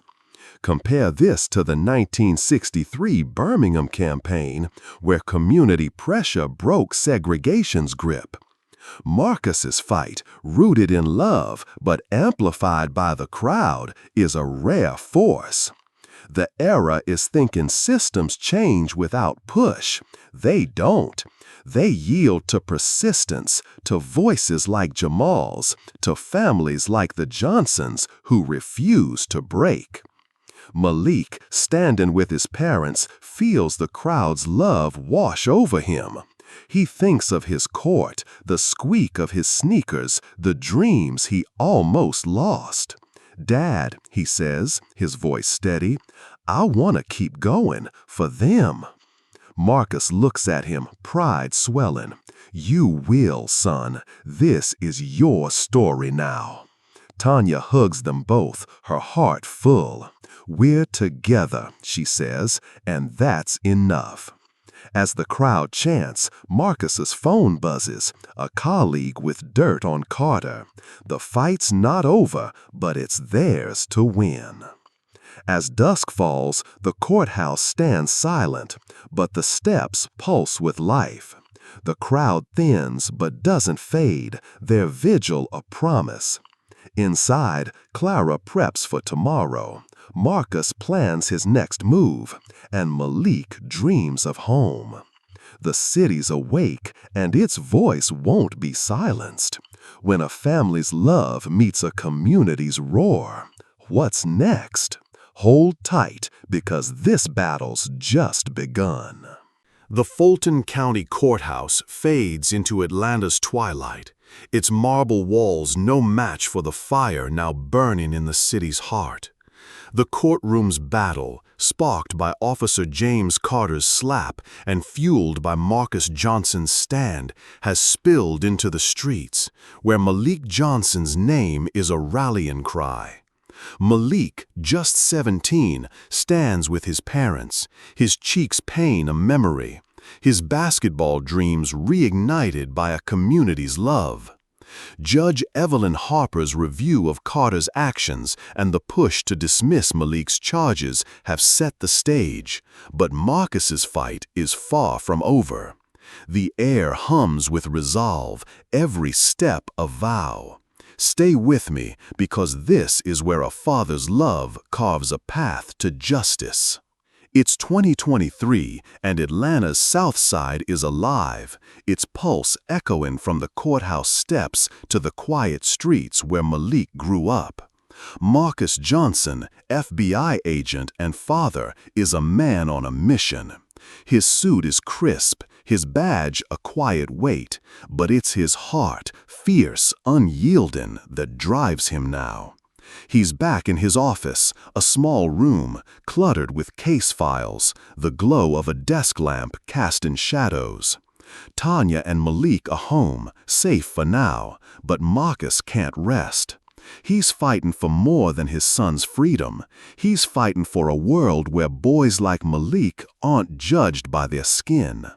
Marcus sits, his phone buzzing with messages from colleagues. Got something on Carter, one reads, a promise of dirt, past complaints, hushed-up incidents. He dials his contact, Agent Reese, a gruff veteran who owes him a favor. Dig deep, Marcus says, his voice low but firm. This guy's got a history, and I want it all. Reese grunts. On it, Johnson. Give me 48 hours. Marcus hangs up, his jaw tight. He knows the system protects its own, but he's played this game before. Every late night, every call is for Malik, for the kid who still dreams of NBA courts despite a courtroom's weight. At home, Tanya tucks Malik into bed, though he's too old for it. You rest, baby, she says, brushing his hair. Malik's eyes are heavy, but he smiles. Mom, you think Dad's gonna win? Tanya's heart catches, but her voice is steady. Your daddy's a fighter, just like you. She kisses his forehead, thinking of her own father, who marched in Selma, whose courage lives in her now. Downstairs, she finds Marcus on the phone, his notes sprawled across the kitchen table. You need sleep, she says, her voice soft but firm. Marcus looks up, his eyes tired but alive. Not yet, Tanya, not till he's clear. Let's hold this, because Marcus's fight is a father's odyssey. The Sentencing Project shows Black families often face systemic walls, their efforts buried under bureaucracy. Think of Mamie Till Mobley, who turned her son's murder into a movement, or Philando Castile's mother, who fought for reform. Marcus's FBI role gives him leverage, but it's his love for Malik that fuels him. The mistake we make is thinking one man can't shift a system. He can, if he's relentless, strategic, and backed by a community's roar, as Marcus is now. Marcus's days blur, calls to lawyers, meetings with Clara, emails to the FBI's internal affairs. He uncovers a pattern. Carter's been cited before, twice for excessive force, both times swept under the rug. This ends now, Marcus mutters, compiling a dossier. He meets Clara at a diner, the clink of coffee cups a backdrop to their war council. Carter's got a trail, he says, sliding her the file. Clara's eyes narrow, scanning the pages. This could bury him and bolster our dismissal.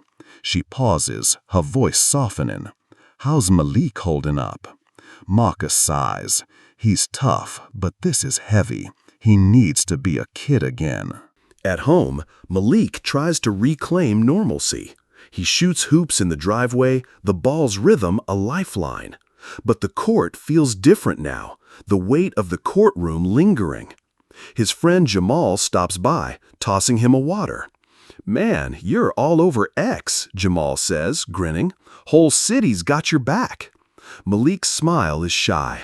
"Feels weird, you know? I just wanted a soda." Jamal nudges him. "You're more than that now, bro. You're a fighter."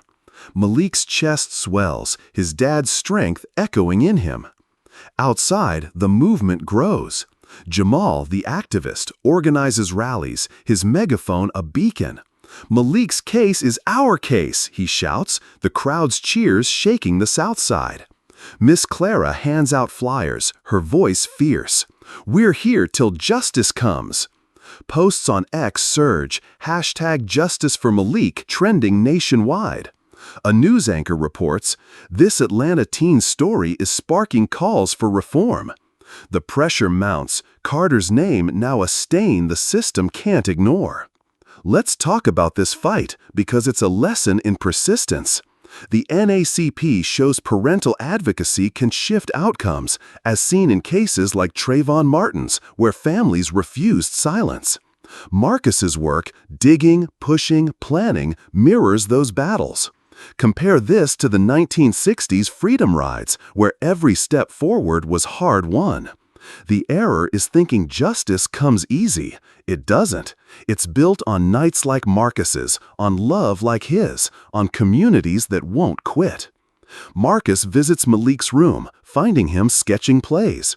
"Still dreaming big?" he asks, his voice warm. Malik nods, his eyes bright. "Always, Dad. You think I can make it?" Marcus sits, his hand on Malik's shoulder. "You'll make it, son, and I'll be there every step." Malik's smile is his father's reward. Tanya watches from the doorway, her heart full. "We're gonna win," she whispers, believing it now. As Marcus returns to his files, his phone pings. Reese with a bombshell on Carter. The fight's not over, but it's tilting their way. As Atlanta sleeps, the South Side hums, its vigil unbroken. Marcus burns the midnight oil, Tanya prays, and Malik dreams of courts where he's free. The city's voice is a tide, and it's rising. When a father's fight meets a son's hope, what's next? Hold tight, because this battle's about to soar. The city of Atlanta holds its breath. The story of Malik Johnson, a 17-year-old boy slapped in the face by Officer James Carter, has spread like wildfire through the streets, the airwaves, the screens. It's no longer just Malik's story. It's a cry that echoes in the hearts of thousands, a demand for justice that refuses to be silenced. But in the quiet corners of power where decisions are made, what price will Carter pay? Will the system that shielded him for so long finally hold him accountable? Or will it once again turn its back on those it swore to protect? Footsteps echo heavily. A door creaks open. The scrape of a chair against a wooden floor. In a dimly lit room at the Atlanta Police Department, James Carter sits before an internal review board. The fluorescent lights cast harsh shadows across his face, his jaw tight, his eyes defiant. His hands, though, betray him, fidgeting, twisting, as if wrestling with a truth he refuses to face. He leans forward, his voice low but steady, laced with a bitterness that fills the room. "I was doing my job," Carter says, his words clipped. "That kid was disrespectful, staring me down like he owned the place. I had to show him who was in charge. You weren't there. You didn't see his eyes." A pen taps softly on the table.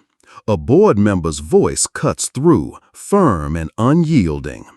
"Officer Carter, you call striking a 17-year-old in a courtroom maintaining order?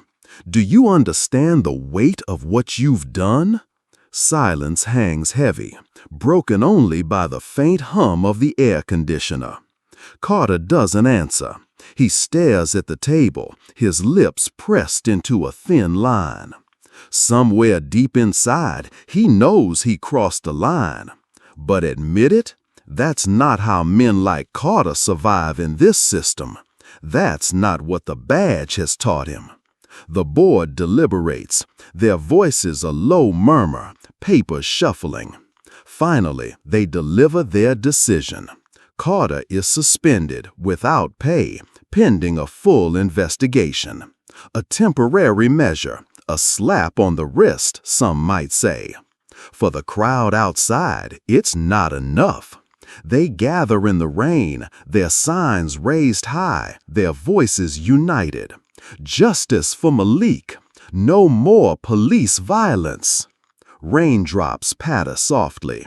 Chants rise and fall, a rhythmic pulse of anger and hope.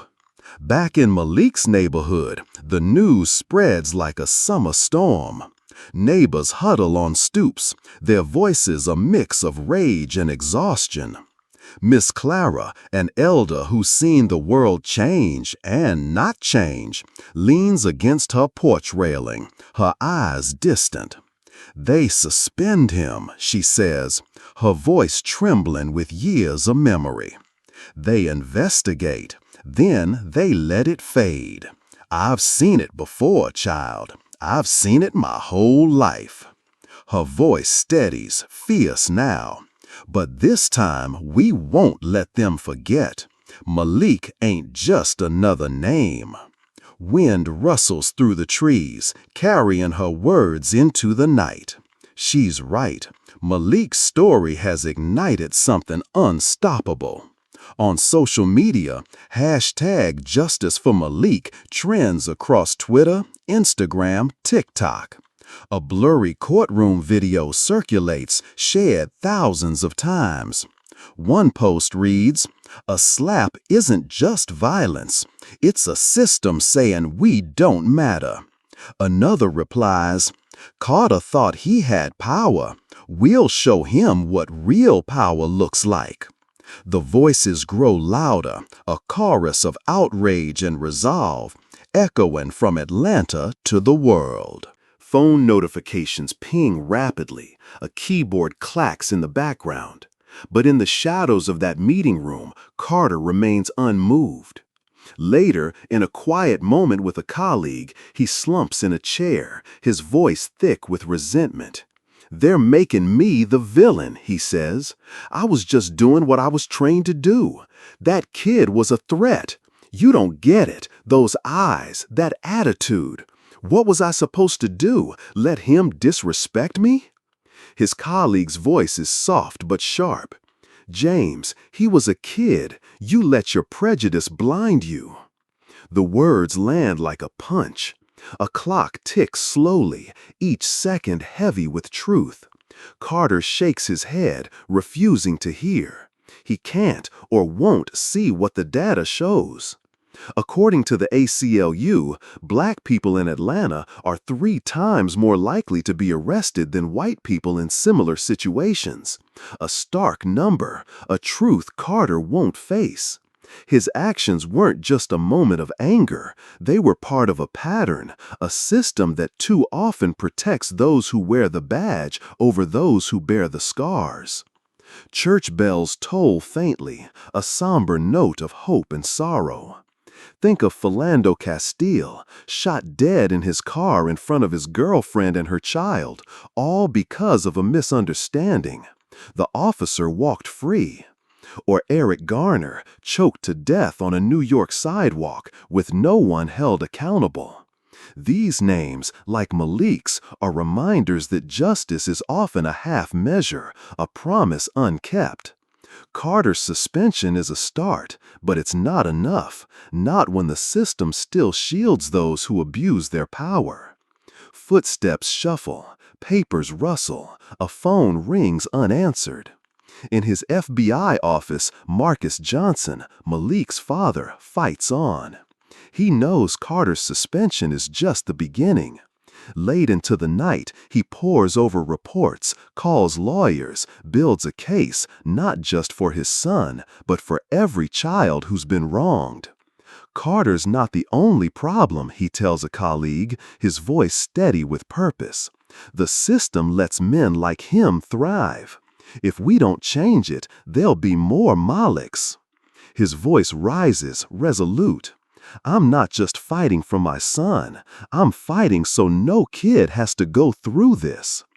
Papers flip, a pen scratches across a notepad. But justice, as Miss Clara said, is often incomplete. The police department, under pressure, opens an investigation, but these things drag on, stall, sometimes fade into silence. Carter, though suspended, still holds his badge, for now. And in his heart, he feels no remorse. To his friends, he calls himself a victim of a woke society, blind to the pain he's caused.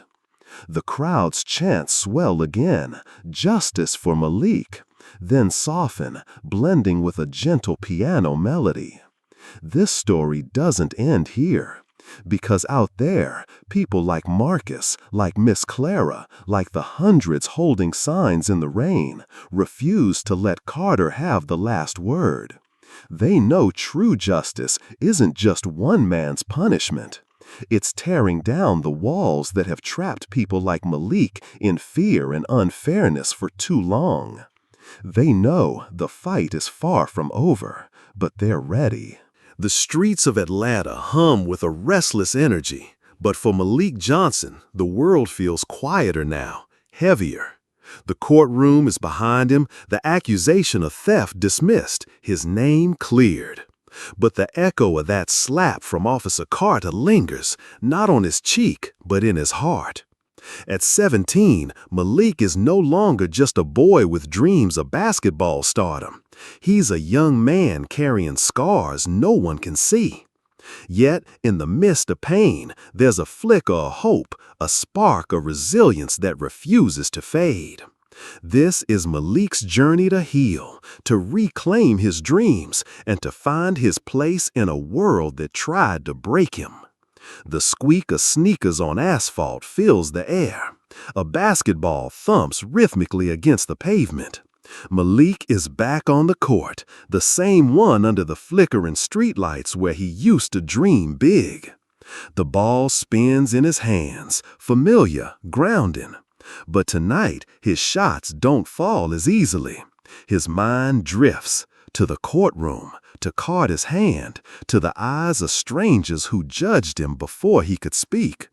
He pauses, the ball tucked under his arm, and looks up at the stars. "Keep your head up, son," his father's voice echoes in his mind. "They can't take your dignity unless you let them." A soft breeze rustles the leaves. Malik's breath steadies. He shoots again, and this time the ball sails through the hoop, a clean swish. It's a small victory, but it feels like a step towards something bigger. Back at home, he sits with his father, Marcus, in their small living room. The TV is off, the silence filled only by the hum of the refrigerator. Marcus looks at his son, his eyes soft but searching. "How you holding up, Malik?" he asks, his voice gentle, like he's afraid to press too hard. Malik shrugs, staring at his hands. "I don't know, Dad. I'm free, but it don't feel like it. Every time I walk outside, I feel like people are watching me, waiting for me to mess up again." Marcus leans forward, his voice steady but warm. "They don't get to decide who you are, son. You do. You're still Malik Johnson, the kid who lights up that court, who makes your mama proud, who's got a future bigger than this city." A clock ticks softly in the background. Malik nods, but the weight of his father's words sits heavy. Healing isn't just about moving on, it's about rebuilding trust in himself, in the world. The community steps in, wrapping him in support. Miss Clara brings him homemade peach cobbler, her smile a quiet promise that he's not alone. His coach, Mr. Davis, pulls him aside at practice. "You're stronger than what happened to you," he says, his voice firm. "Showed him who you really are."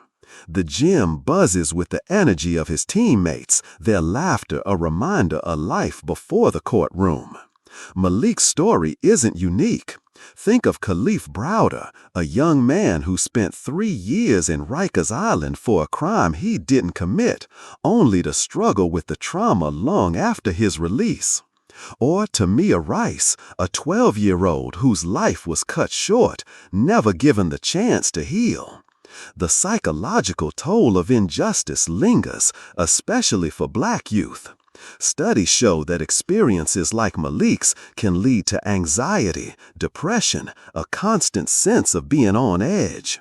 Society often overlooks these invisible wounds, expecting victims to get over it. But healing takes time, support, a village. Footsteps crunch on the gravel path. Malik starts seeing a counselor, Miss Thompson, whose warm voice and patient eyes help him unpack the anger, the shame, the fear. It's okay to feel all of it, she tells him one afternoon, her office filled with the scent of lavender. What happened wasn't your fault, but what you do next, that's your power. Her words sink in slowly. Malik begins to journal, scribbling his thoughts late at night. His dreams of playing college ball, his anger at Carter, his gratitude for his father's fight. The pages become a safe place, a way to rebuild.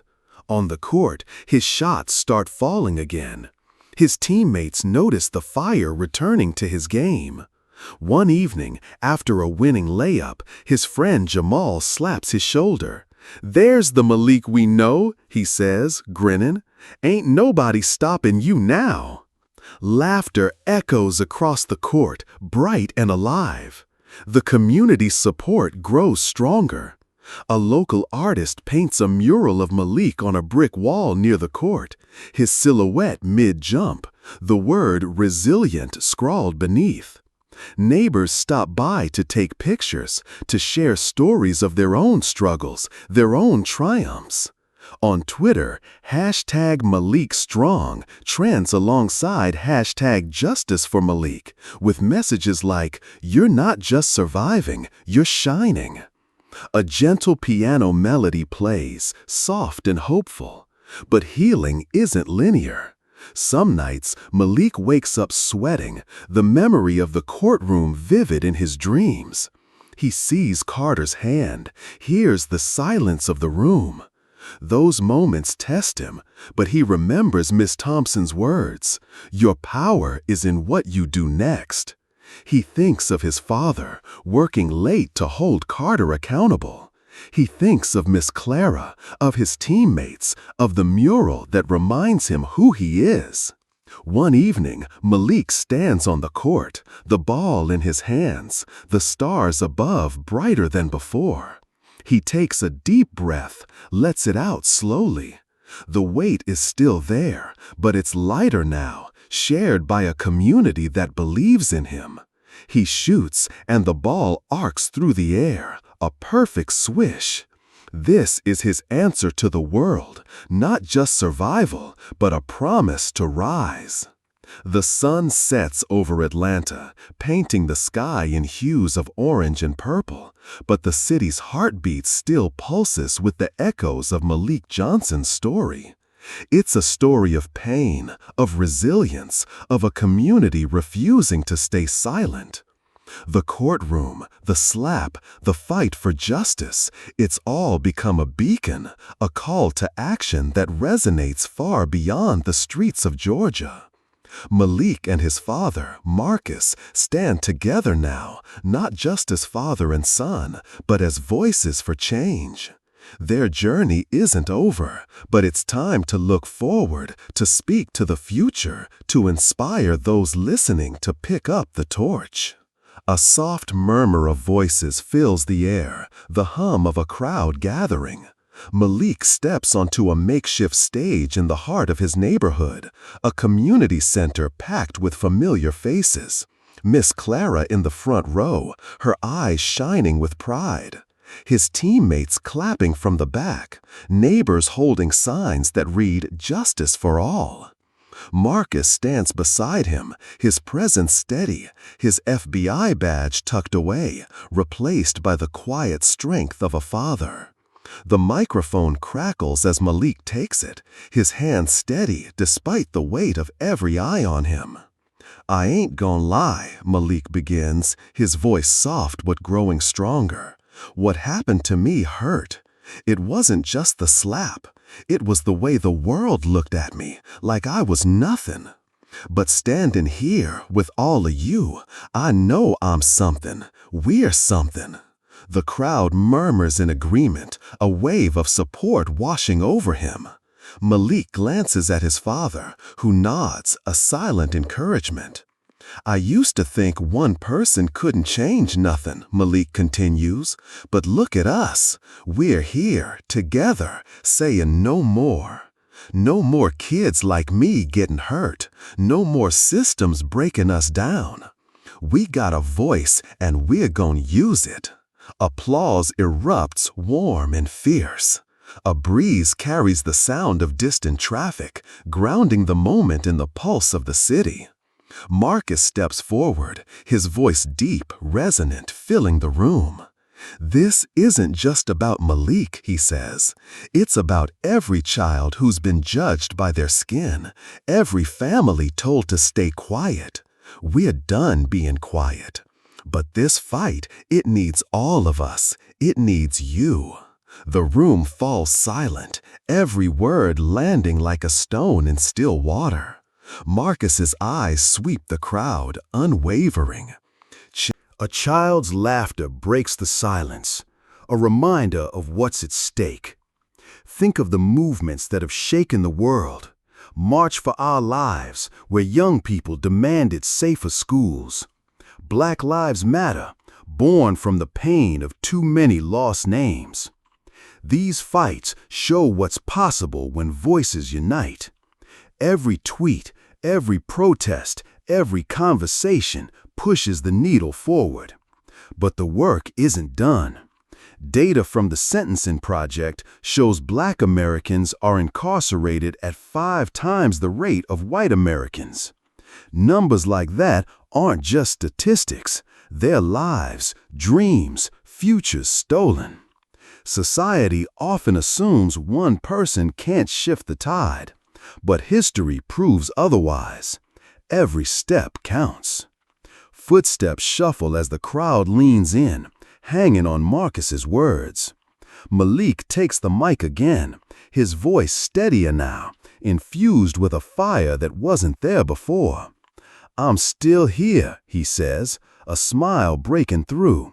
"I'm still shooting hoops, still dreaming big. And I want every kid out there to know they can too. But we gotta fight for it. We gotta stand up, speak out, keep going." The crowd roars, a swell of hope and defiance. On social media, their words ripple outward. A tweet reads, "Malik and Marcus are proof. One voice can start a movement." Another, "This is our call to action. Let's change the system." The hashtag Malik Strong trends again, a digital echo of the crowd's energy. But there's a warning in their message too. Too many think change is someone else's job, that one person's actions don't matter. They're wrong. Every protest, every vote, every conversation in a living room or a barbershop builds the future.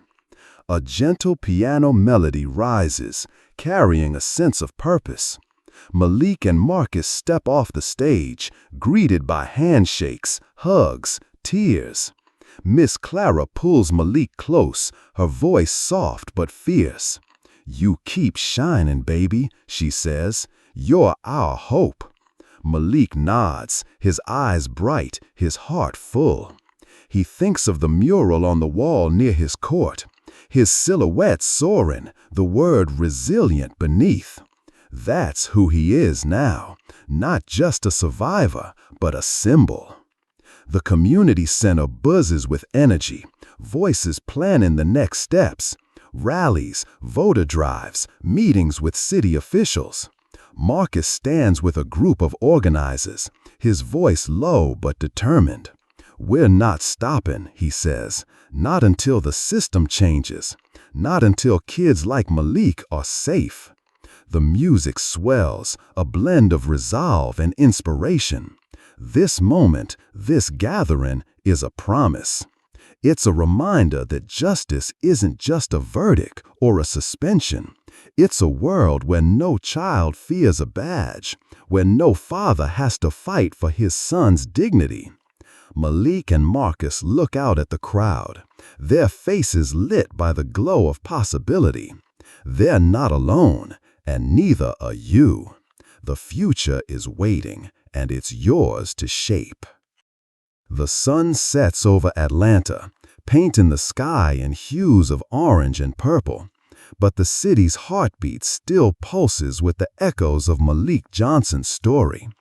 It's a story of pain, of resilience, of a community refusing to stay silent.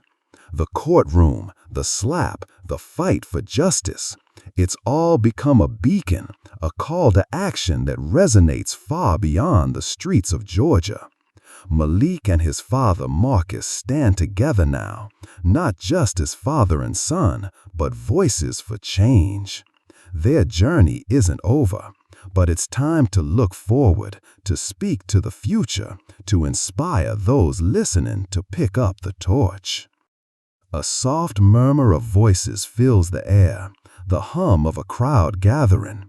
Malik steps onto a makeshift stage in the heart of his neighborhood, a community center packed with familiar faces. Miss Clara in the front row, her eyes shining with pride.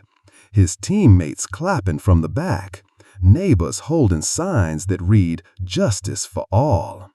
Marcus stands beside him, his presence steady, his FBI badge tucked away, replaced by the quiet strength of a father.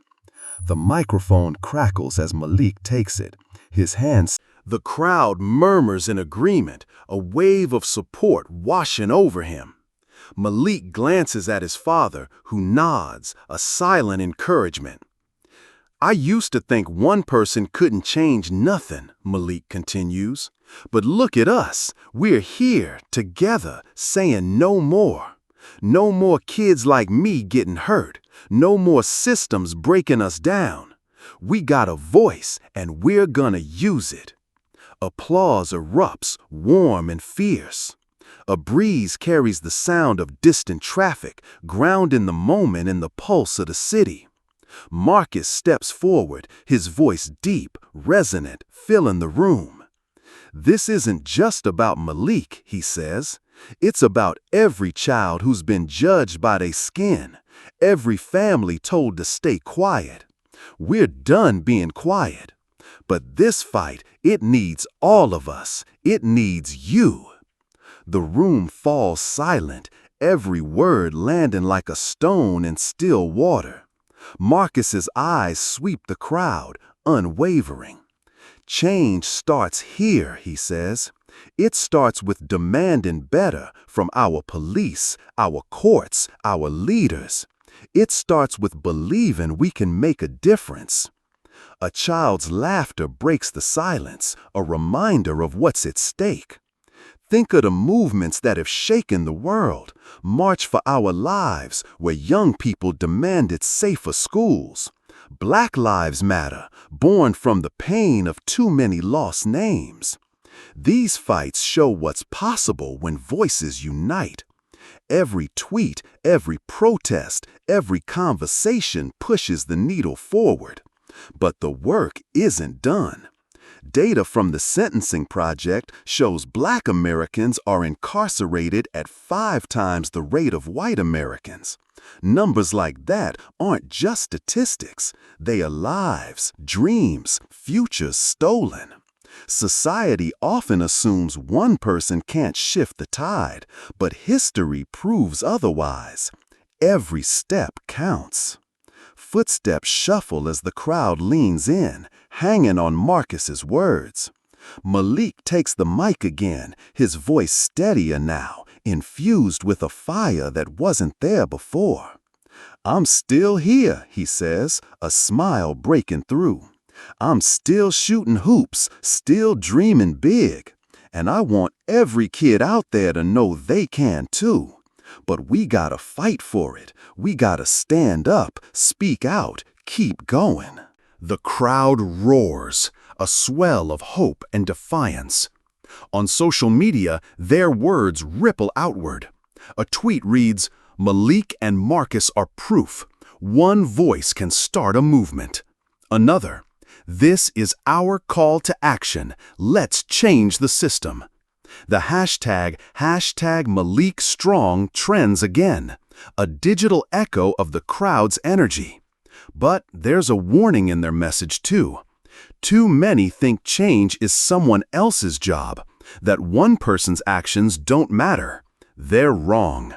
Every protest, every vote, every conversation in a living room or a barbershop builds the future. A gentle piano melody rises, carrying a sense of purpose. Malik and Marcus step off the stage, greeted by handshakes, hugs, tears. Miss Clara pulls Malik close, her voice soft but fierce. "You keep shining, baby," she says. "You're our hope." Malik nods, his eyes bright, his heart full. He thinks of the mural on the wall near his court, his silhouette soaring, the word resilient beneath. That's who he is now, not just a survivor, but a symbol. The community center buzzes with energy, voices planning the next steps, rallies, voter drives, meetings with city officials. Marcus stands with a group of organizers, his voice low but determined. "We're not stopping," he says, "not until the system changes, not until kids like Malik are safe." The music swells, a blend of resolve and inspiration. This moment, this gathering is a promise. It's a reminder that justice isn't just a verdict or a suspension. It's a world where no child fears a badge, where no father has to fight for his son's dignity. Malik and Marcus look out at the crowd, their faces lit by the glow of possibility. They're not alone, and neither are you. The future is waiting, and it's yours to shape. The sound cuts abruptly, leaving a stark, powerful silence.